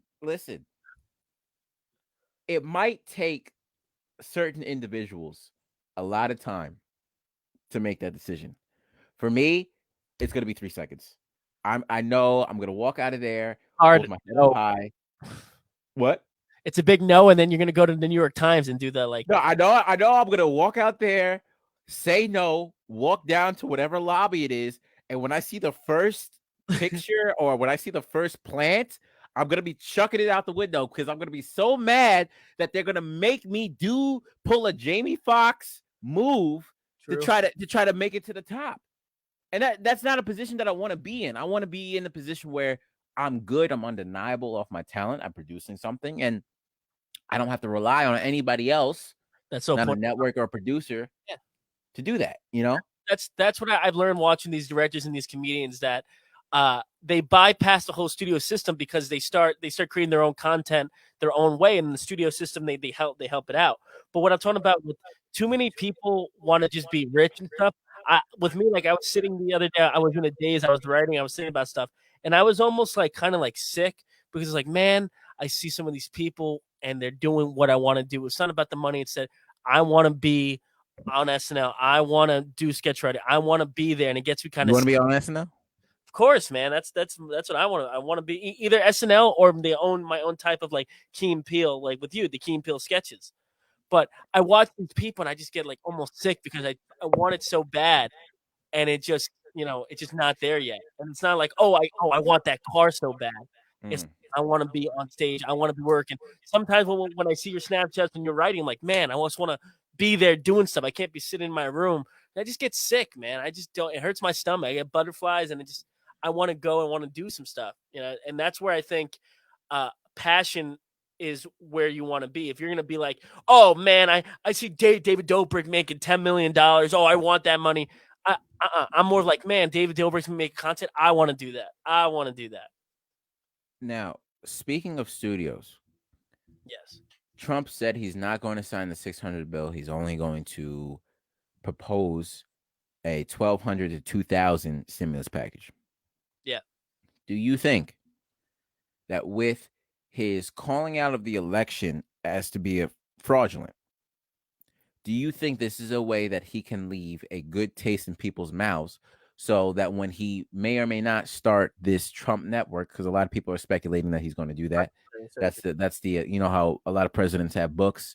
Yeah. Trump has the experience to have a network of his own, run it, get all the proper newscasters that you would want on a Trump news network, and to make it work.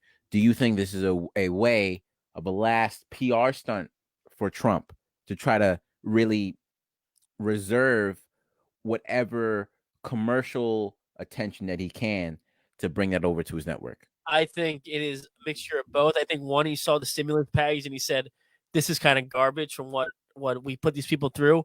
And two, a lot of people have a bad taste in their mouth already with everything going on. And I think this would be a good last thing for this guy to end on, is to give everybody money. Thus going like, yeah, I'll spend $4.99 a month on Trump News Network. But as a presidential standpoint and looking after the country, I do believe that he's trying to make the right choice to be like, we have to give them a little bit more because it's been months since we gave them anything. Now it'd be different if everybody was getting $300, $600 a week every single week. That would make sense to do it. But he's doing it as a presidential standpoint. I don't think it's really one of these things. It's like, oh, I'm gonna make people like me again or whatever, even though people will never like you. But no, I think it's a mixture of both. I think its thing is like he has to leave on good terms, and two, he has to do the right thing as the president. He's still, no matter what anybody says, he's still the president, and the president has to look out for the country. And he see the stimulus bill and go, "This is garbage." And it's funny if you look at the news publications, there's either two titles that happen on headlines. Either Trump stops the stimulus, or Trump tried to stop the stimulus because he wants more money. And I think it's really funny when people phrase it, because when I first read it, I was like, he's stopping the stimulus? What an ass. And then there's another one that says, oh, he's stopping it because he wants to give more money. And I go, oh, wow. Clickbait is a hell of a thing. I can tell you that much. Yeah. Have you noticed we haven't talked about sports yet? That's the next segment, bro. With no rush. No rush. Yeah. We can go to commercial break and we come back with sports. Wait, you got finish off the stimulus. It's funny because a lot of people are saying, oh, let's recount those votes because like we got to get Trump in there. But like you said, this is something that a president should do, that you should look out for the people and the state of your country.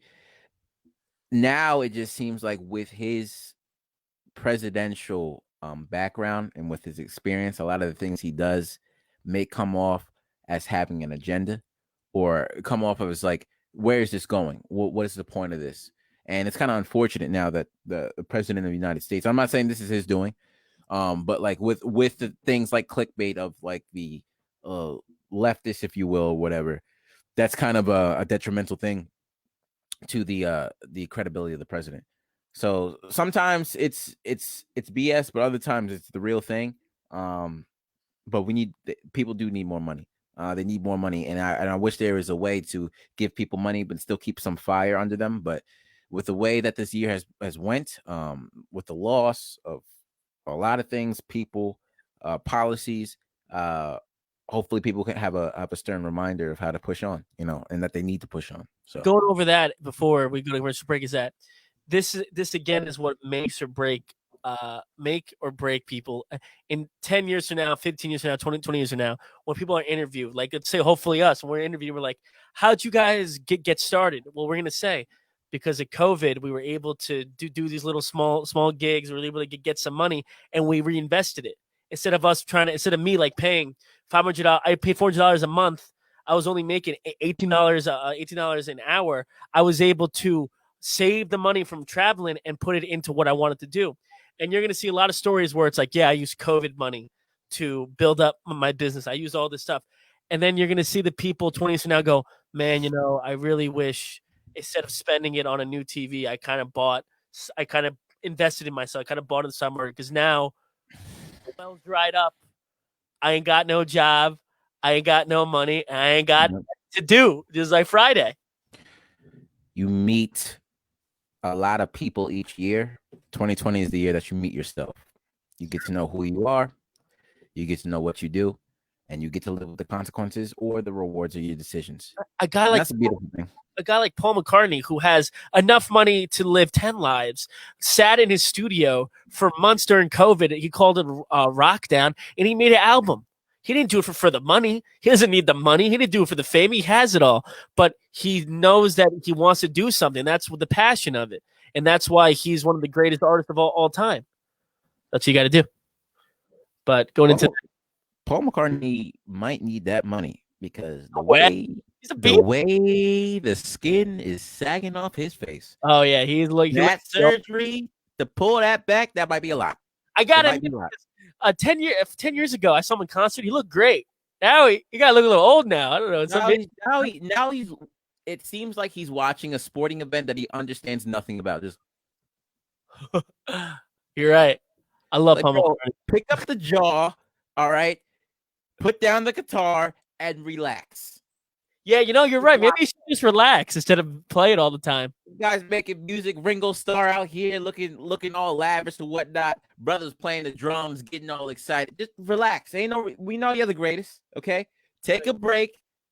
There's no reason to prove nothing. You don't got to collab with Kanye or nothing like that. Just leave that up to Elton John. Elton John still got a lot of work to do because of the movement that's going on for his people. But y'all can take a break. Y'all can take a break. All right, speaking of taking breaks, let's go to a break. You want to hit us out? Yeah, man, we come back. We're going to talk about sports and whatnot. So stay right with us. Here we go. Of course my kid's in the right car seat. Well, I think he is. Yeah, my kid's in a booster seat. He was ready to move up. He is ready, right? Her car seat looks like the right size. There are probably rules on when to move up to a booster seat, aren't there? Rear facing, forward facing. I think I have it right. Car crashes are a leading killer of children 1 to 13. Are your children in the right car seat for their age and size? Don't think you know you know. Go to safercar.gov/the right seat. I know my child's in the right car seat, or else I wouldn't get in the driver's seat. Brought to you by the National Highway Traffic Safety Administration and the Ad Council. You don't usually get a stock tip from a 16-year-old, but I'm here to tell you about a different kind of stock. It's called Better Futures, a stock for social change that's not about making money. Instead, you invest to help students like me go to college. This is beyond a simple donation. It's the opportunity for America to invest in its kids and take an active stake in the future of the country. The return on your investment isn't money. What you get back is knowing you protected our potential.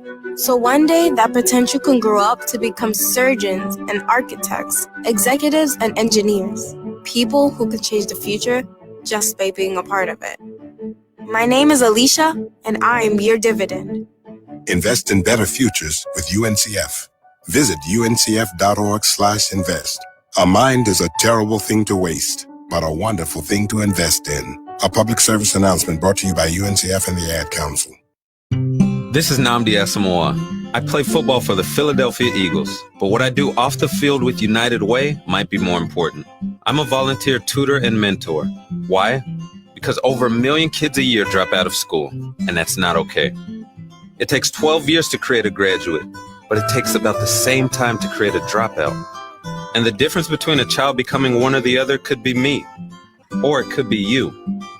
Studies show that if we get to these kids earlier, their chances are better.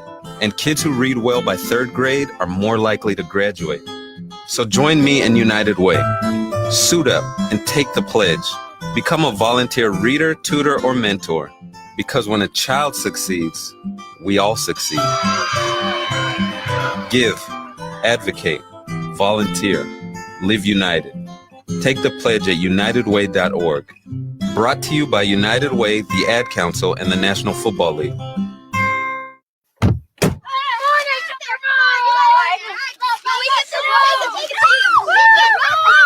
They'll challenge your authority. They'll try to break your will.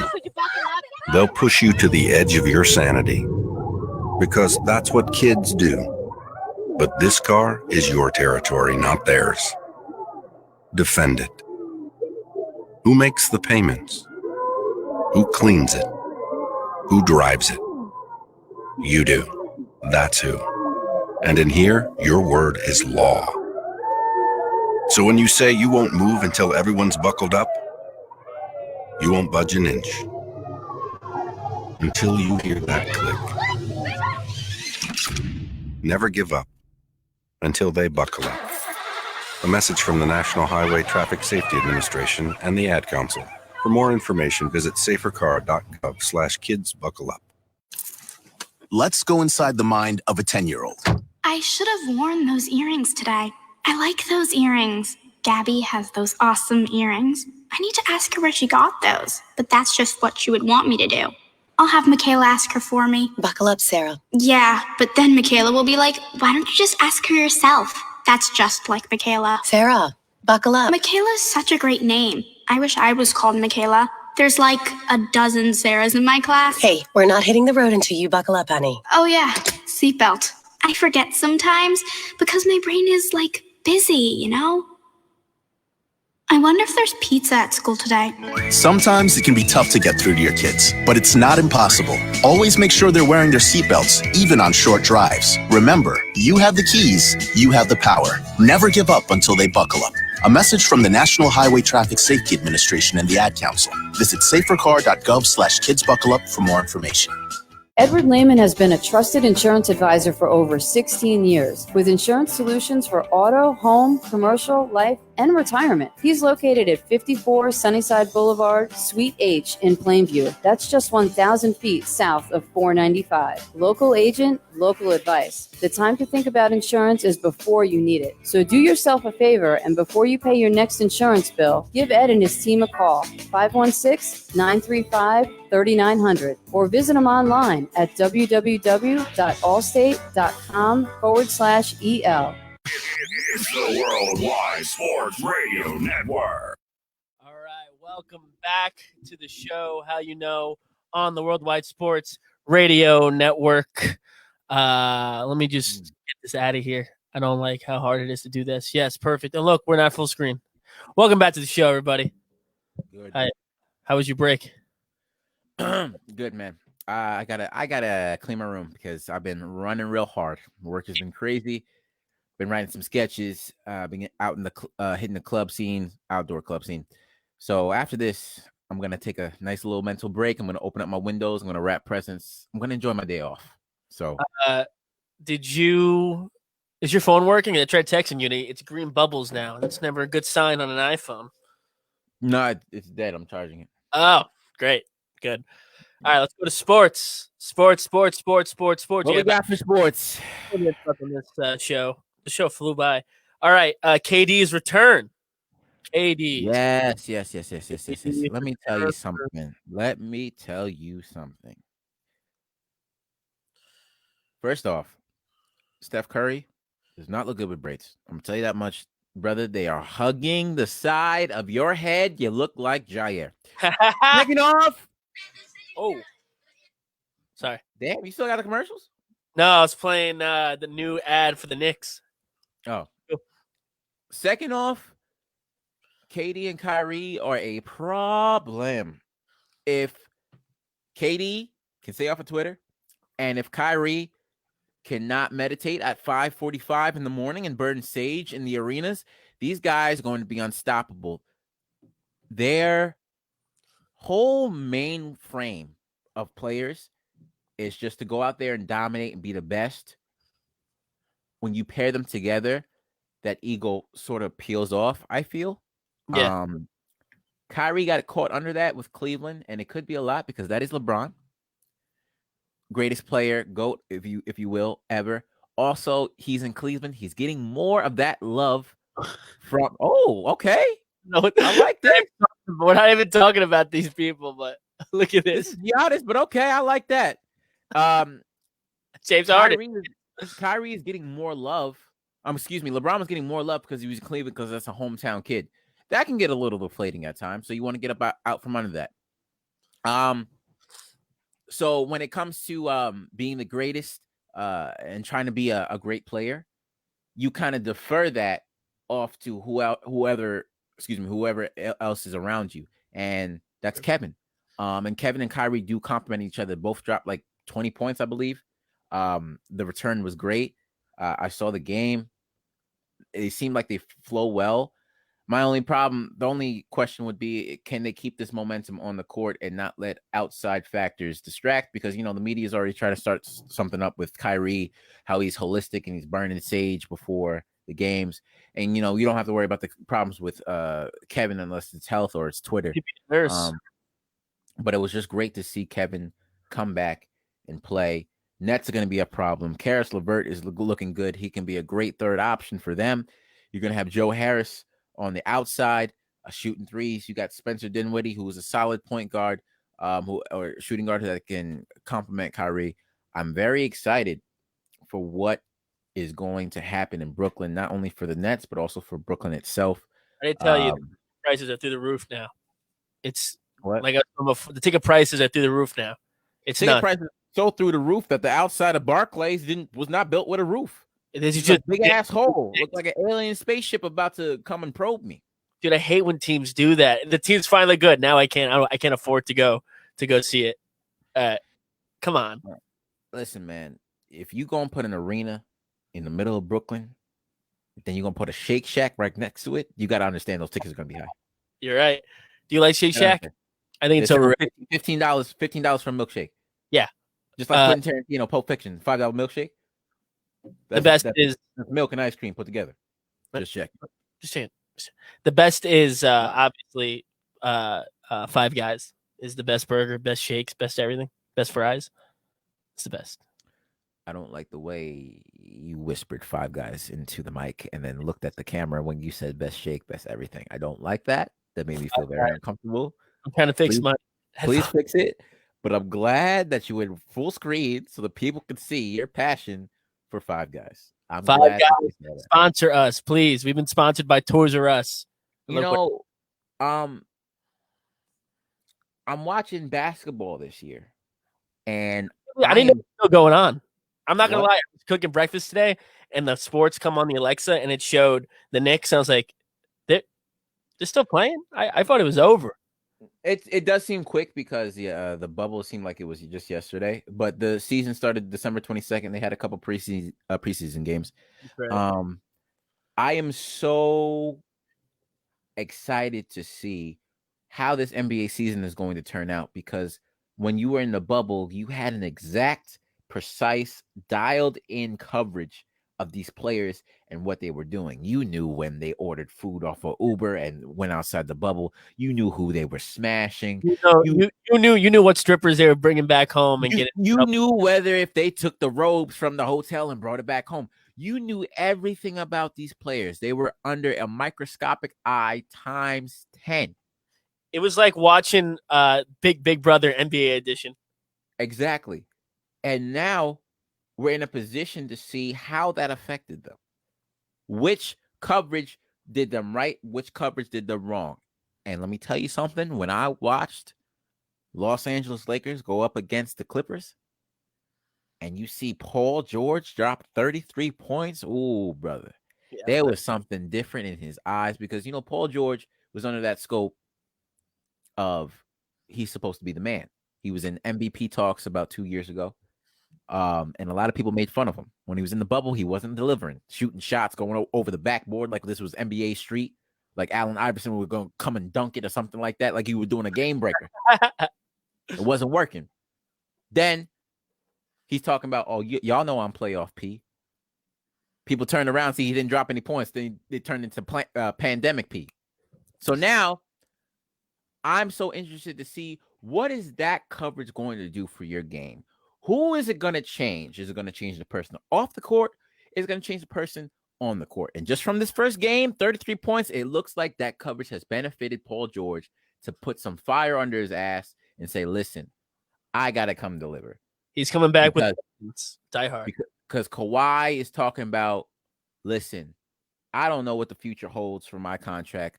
When we get to that bridge, we'll cross it. And Paul George, you don't want to be the reason why Kawhi may leave the Clippers. You want to say, listen, I did my part as a player. I know that we had our camaraderie and I delivered it each and every time we were on the court. You don't want to have people coming up and say, yeah, Paul George is the reason why Kawhi left the Clippers. Man, F Paul George, you suck. Because when it comes to Kawhi being a great player and someone that could player that people can love, or when it comes to you, people are going to pick Kawhi. They're going to say Kawhi, we understand, because Paul sucks. Yeah, because the guy... Kawhi's not going to leave and be like, oh, it's okay, Kawhi. We understand. F Kawhi, he ain't nothing. The brother got a New Balance sponsor. Who does that? No one's going to say that. That's Kawhi Leonard. That's Mr. Fun Guy. They're going to come after you, Paul George. You. People going to be like, oh, your wife got a ring before you did, Paul. That's what they're going to say to you. So Paul... He is realizing, I love this because I think he may be realizing the food chain out there, realizing that when it comes down to it, you got to deliver and you're going to be the scapegoat. And two, the pressure of the NBA bubble put him under, people talking on his name.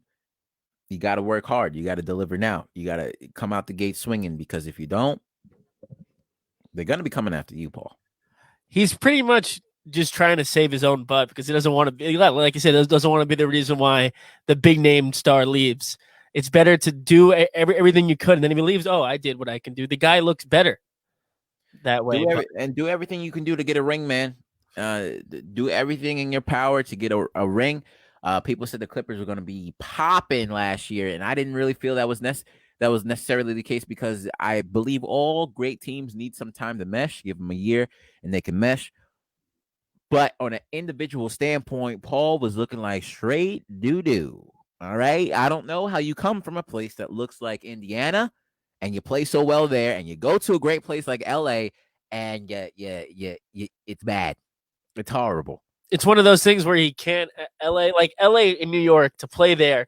It's really hard because the fans are brutal. The media is brutal.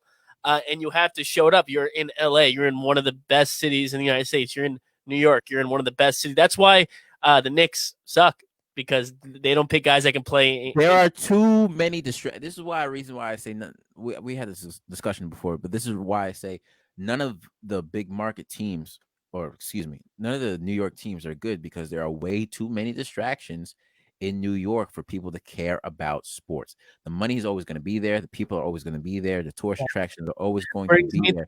But it doesn't matter. Hey, everybody. New York Knicks got lost by 60 points, and RJ Barrett broke his femur, and Obi Toppin was caught killing somebody. Oh, that doesn't matter, because we have a Nate Cowboy in Times Square that you can take pictures with. In other news, we saw them getting pizza party at Ray's Originals Pizza after the game. Way too many distractions. The Jets don't even play. The Jets don't even play in New York. They play in East Rutherford. Yeah, it's so bad they got to play at Jersey. Come on. You have to take a train through a swamp to get there. Imagine, like, all anybody cares about the Knicks is like, oh, dude, I can't wait. I'm going to go to Ray's Original Pizza after the game. I'm going to get some pizza. I see the alligator get jumped by 9 raccoons when I went to go see the Jets play the Cowboys. It's so horrible over there, man. It's just, you don't have to pay attention to it, because we are in New York. You don't have to be good. And you're right. It is hard to play in these big marketplaces, because the allure is not to you automatically. It's to other things. It's so much more stuff to do than to go play basketball in the city. In the basketball, so much fun. I said, there's so much to these guys. It's like, why go to practice when I can go to One Oak and have fun?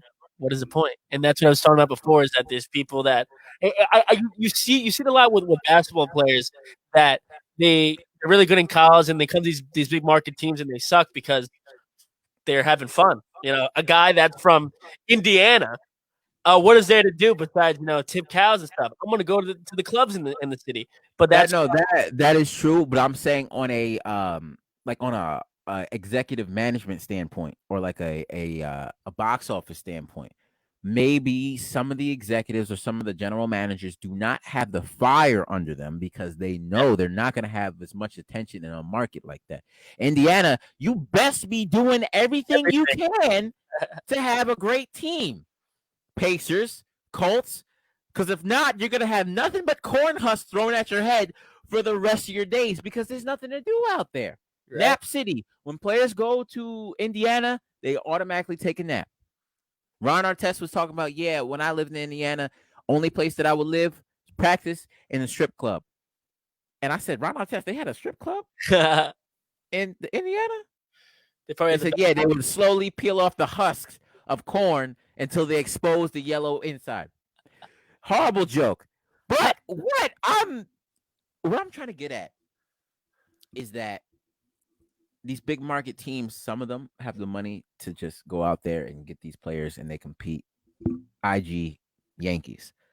Others just don't have that executive fire. And I think one of these organizations that falls into this category is the New York Jets.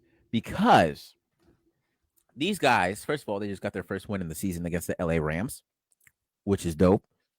But we have been in this constant perpetual state of getting a coach, getting a player, blaming them, blaming this, blaming that, getting rid of that player. But we've never tried to actually cultivate any of the talent on that team. Defense has always been popping. Defense has always played. But there always has to be a problem as to why we're not winning, so we defer it. Oh, Greg Williams, get him out of there. Defensive coordinator. He wasn't doing good. Greg Williams will get up in your ass if you're not playing as a player. He provides the fire for that team, and you got rid of it. And miraculously, if you watch the Jets this season, which you probably haven't, I know I haven't as much. I watched highlights. When I watched, the defense does play. The defense does play. And the problem seems to be from the play calling of the head coach, lack of protection for Sam Darnold, and this and that. Now, people are mad because they won a game, and now they're not a lock-in for the first pick, which will be Trevor Lawrence from Clemson, who is a talent that you rarely ever see in a quarterback fashion. Now, our whole thing has been get rid of this player. Robbie Anderson, our best target last year, we got rid of him. Brother is killing it down in Carolina. Jamal Adams, I understand if he has talks about his contract, he's being too loud. Jamal, please work with us. No, I want my money now. All right, no, we're going to get rid of you. The spiritual leader of that defense, of that team, the only guy that really plays, with respect to CJ Mosley, who was injured, the only guy that really plays goes out there. You get rid of him. Le'Veon Bell, brother's not producing. The only time that you use him is on a wheel route when you throw the ball to him. Oh, get rid of him. He's not really playing. Give him to the Chiefs. You're getting rid of people, and now you're going to come after Sam Darnold for not being a great quarterback when his brother has no protection. He's seeing ghosts out there, and not in the Sixth Sense way. It's bad. Get him some help. Do not refer to, Trevor Lawrence. You want to put Trevor Lawrence in that death trap? You think Trevor Lawrence is going to do good? With his long hair, they're probably going to yaga him, get a horse call. The brother's going to be out for a whole career with no protection there. Isn't he the guy that said, if you draft me, I'm not going? Didn't he say that? Or was I'm not sure if he said that. I have Because to look into that. I can't believe that there's a New York team that they're like, yo, don't draft me. I swear to God, I'm not going. People are talking about him like he is the second coming of Tom Brady. More mobile Tom Brady, excuse me. It had to be, definitely more of an athlete than Tom Brady. Well, Tom Brady wasn't Tom Brady back then, but they're talking about like he can be a sensational. He's the Luka Doncic of the NFL with his potential. And I'm saying if you have that much potential and you're not willing to look inside yourself to make the changes first to cultivate that potential, what's the point of getting it? What's the point of putting this brother in a horrible situation so in 2 years from now, we can hate him like we hate Sam Darnold and just get another quarterback? That's not the answer. Get rid of Adam Gase, who looked like he just smelled 9 Sharpies in a row. Get yourself a good offensive line and do what you got to do. You're getting these players from all these other teams, trading this, and that. That's fine. But there's no point in having a team that comes together, great, talented. We got talent that comes together, but has no spiritual bind to push them forward. Jamal did that. Jamal Adams on the defense. He was the spiritual bind. Adam Gase doesn't have that. I was talking to my brother. He pointed out something very interesting. He said when Adam Gase is in interviews, he doesn't name the players. He'll just say the numbers. Oh, yeah, so number 14, he's out with an ankle injury, and number 26, we're getting him back out there on the field. What, bro? These are your players. These are not Amazon packages. Speak to them like they're a person, and maybe they want to play for you. Maybe they'll be a little bit motivated. But one thing, skill-wise, you got to get Sam Darnold a line. Get him some weapons, and not just a small little slot receiver. Get him some weapons. Get the defense playing again. Get somebody that can get some fire under their behind and do it. Because I really don't think that Sam Darnold is that horrible of a quarterback, and he's the reason why we're failing. Yeah, you're a big Jets fan, right? This must get you so mad to watch this team. It's Adam. I don't listen. Sports is something that I watch. I would never get so passionate about it to say, "Oh, this is what they need to do," because I don't know. I'm not in that world. How you know? We don't know anything. How do you know? How do you know? I'm never one of these guys that didn't make it in high school. I'm never one of these guys that didn't play high school or college, but I analyze and I watch. I can do that, but from a certain extent, when the answer is extremely obvious, I'll speak on it. Adam Gase is not a good coach, and he does not put play calls that are good for Sam Darnold. There's a highlight of them playing against the Bills. The line completely broke down. Sam Darnold did what he had to do. Brother looked like he was out there doing calisthenics, doing bachata, merengue, doing everything he had to do with his feet. He threw the ball, and he got a touchdown. And the number one comment on the video was, someone get Sam Darnold some help because the brother is struggling. You got Crowder out there running around like a 5-year-old who has no underwear around on. You got these rookies out here who have great potential, but you need to put them in a position where they can thrive, where they can grow. That's again, if it was basketball, it'd be fine. If it was basketball, Sam Darnold would be great. But football is you need the whole team. You can't carry it. You can't carry the whole team on one person, especially the quarterback. He has to throw to somebody. He needs someone to protect him. A guy like LeBron James, if he was in football, would not be LeBron James if he wasn't on a good team. That's what made Tom Brady so good, is that he was a great quarterback, but he also had the right people around him. Yeah, and what I'm just saying, do not refer to letting go of a person unless you've exhausted all options. And I think that Joe Douglas is a good general manager. Maybe his relations with Adam Gase is the reason why Adam Gase has not been fired during this season. But I trust his vision. But you have to put in the right pieces in order for your vision to blossom. And that's all I'm saying. Do not replace. Sam Darnold is not broken. He's a great quarterback.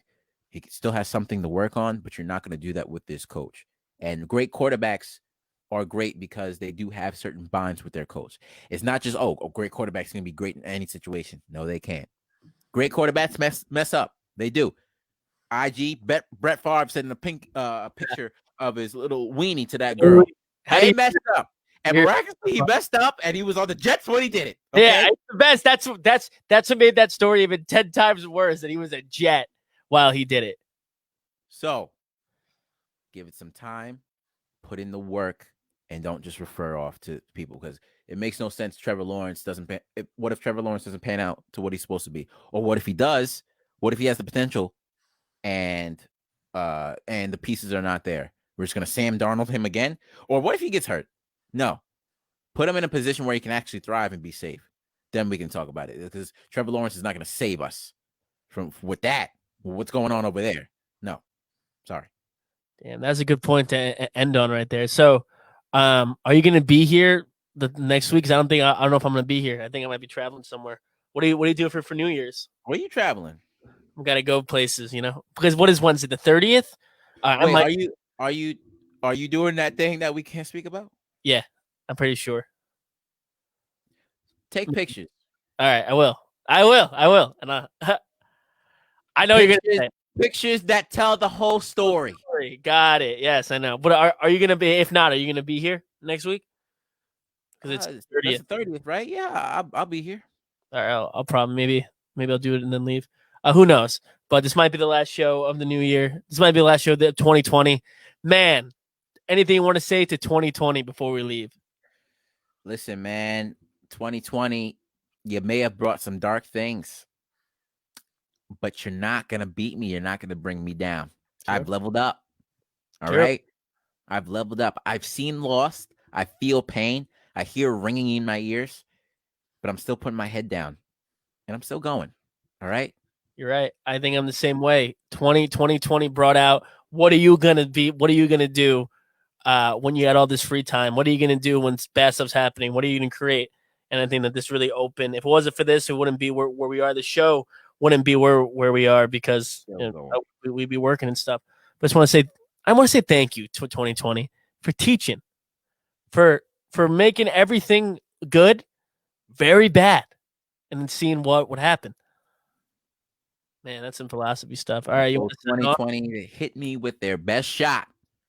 Yes, and they try to John Wilkes Booth me, but this show will still go on. They missed. Wait, that's the question. After Abraham Lincoln got assassinated, do you think those actors finished that show? I think 100%. I think that Abraham Lincoln fell off the balcony, with his head blown open. They're like, "We told you, so stop badgering. We're trying to put on performance." I just imagine he fell off the balcony, and the director was like, "It's a rewrite. I told you guys to read the script. Keep on going." No, I think what happened was, like, Abraham Lincoln, he upstaged me. Definitely think I forgot why he killed him. Apparently, Abraham Lincoln's brother saved John Wilkes Booth's nephew or his son from getting hit by a train like a week earlier. So that's crazy. Dude, he was the guy that killed him when he was like a big name actor. It's pretty wild, the story. Pretty wild. But maybe we'll get back like Timothy Chalamet taking out Trump now. Yeah, right? That's who it would be.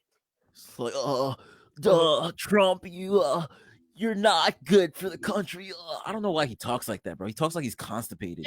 Yeah, but he's a good actor. I don't know why. Did you see the He's SNL? a good actor, brother. He's a good-looking dude. His jawline is popping, but man, he sounds like he's taking some Robitussin or some Pepto or something. Like, damn, brother, you okay? In the SNL sketch when they're doing the hip hop roundtable, that was pretty funny. Yeah, that was funny. Skirt. That was funny. All right. A lot of people don't like Pete, but no, I think he's okay. He's all right. All right, sign off, and then I'll hit you with some stuff. All right, guys, you know what it is every Wednesday at 1:00. It's your boys, Jay Harvin 15, Austin Tytel, Jair Iwa. You know, he's been working. We didn't get a phone call from him. He's going to be back. FaceTime him real quick. All right, let's see. Oh, I kind of feel bad because he texted me, and I didn't text him back. It's going to be awkward. FaceTime real quick. I will. Keep on talking. Break them. You know, man, what we're doing. It's gonna get hot soon. It's gonna get hot on the content soon. I'm feeling.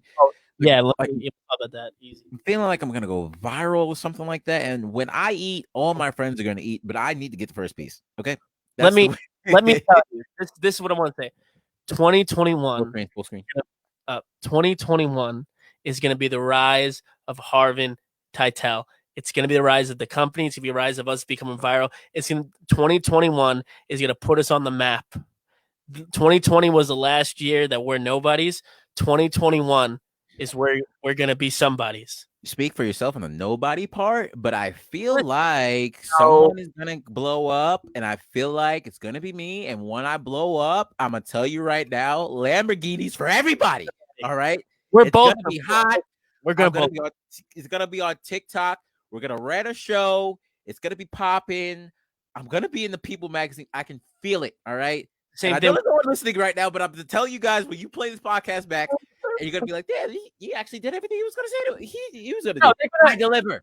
They're deliver. Not only at Amazon, I deliver here too. They're gonna go, wow, he spoke for himself, but it's both of them. But I definitely think both of us we're gonna become viral. We're gonna write this show, do these sketches, because we got something that no one else is doing right now. We have ideas that no one else is doing, and 2021 is where we become. Everybody knows who we are for the right reasons. Harvin / Tytel is going to be huge. Me, you, and Peter, Jared Harvin, Austin Tytel, Peter, Lewis. I almost forgot the last name. We're going to be the biggest things to come out of 2021. We are going to be huge, like Trump says. We're going to be huge. All right. Yes, sir. Be so big. Follow social media, guys. J Harvin 15, Twitter, Instagram, TikTok. You know what it is, baby. Austin Tytel right here. Follow me when I start posting stuff. So Jared stuff gets on my ass. That'd be nice. Yeah, you know, his page is looking a little weak, but it's okay. I mean, hopefully New Year's Eve his page is going to be popping with some right content. Hell yeah, you know it. Proper content with the full story of the content. So, guys, look out for that because Austin might be having an announcement he's dropping. Okay? Right now, 2021 is going to be the year. The rise of Harvin / Tytel, the rise of us doing our stuff. It's going to be happening this year. And for the one person that's listening to this podcast, you're right there. They're going to be playing this back. I'm telling you, we're going to be on the map. But I just want to say before we leave, thanks for doing the show. You know, we're doing the show every single Wednesday at 1. We might have a show next week. If not, because it's my fault. But anything you want to say before we go? Yeah, man. J Harvin 15 on the gram, on everything. So follow. You know, when we first started this, you're like, yeah, bro, can you just don't put the people's tags? It kind of looks corny. Now it's every single thing. Yeah, J Harvin 15. No, when we're at the end, that's fine. But when we're talking during it, and we're talking about something deep like the political climate, it's like, oh yeah, follow me, J Harvin 15. Yeah, you know, I think people are dying in this country because no. We're cloud chasers. All right, everybody. Stay tuned for the sports. Stay tuned for the sports hit list at 4 p.m. That's a sports hit list by the fans for the fans at 4 p.m. Don't forget to download the app, WWSRN on iPhone, WWSRN on iPhone, and Worldwide Sports Radio Network on Google Play, Worldwide Sports Radio Network on Google Play. Thank you, everybody. Have a good night. Listen to these commercials so we can get paid. Yes, sir. Love y'all, man. 2021, we're the best. Okay. Radio Network. Take a look under your bed. Find stuff under there? What about jobs? No? Now try your basement. There's a pair of overalls that overall you're not so into anymore. A perfectly good laptop that hasn't sat in your lap in months. And even more stuff, but still no jobs? Well, you really have both. See, stuff is defined as household articles considered as a group. Sometimes this stuff is no longer needed. Wait, no longer needed? That can't be right. Because remember those jobs you were looking for? Those are really needed, and they're the stuff inside your stuff. Even inside that winter coat that moved with you to Phoenix. Our job is to unlock those jobs, and it starts when you donate your stuff to your local Goodwill. Here's how we do it. When you donate to Goodwill, we sell your stuff to provide job training for people right here in your community. So just by teaming up with Goodwill, you help create jobs. And isn't that worth parting with the leftover keytar from your 80s cover band? Goodwill. Donate stuff, create jobs. Find your nearest donation center at goodwill.org. A message from Goodwill and the Ad Council. Dear John, I was hoping it wouldn't come to this, but you've left me no choice. I'm leaving. Uncontrolled high blood pressure is really serious, and lately you seem to really not care. I've been there for you since day one, and I know you think I'm gonna keep ticking, but no, my friend, I can quit whenever I want. Why can't we get back to the good times, when we were more active and ate more healthy foods, and you checked on me every once in a while? Is that too much to ask? I don't want to leave, but unless you stop ignoring me, what else am I supposed to do? Remember, when I quit, you quit. Sincerely, your heart. Listen to your heart. Don't let it quit on you. Doing the minimum to control your high blood pressure isn't doing enough. High blood pressure can lead to a stroke, heart attack, or death. Get your blood pressure to a healthy range before it's too late. Find out how at heart.org/blood pressure. Check, change, control. A message from the American Heart Association, the American Stroke Association, and the Ad Council.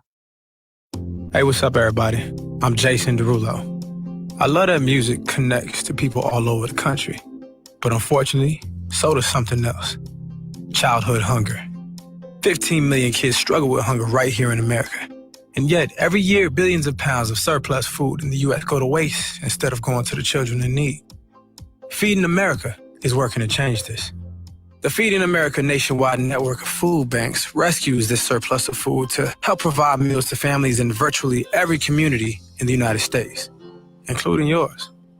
But they just can't do this alone. Join me in the fight against hunger in America.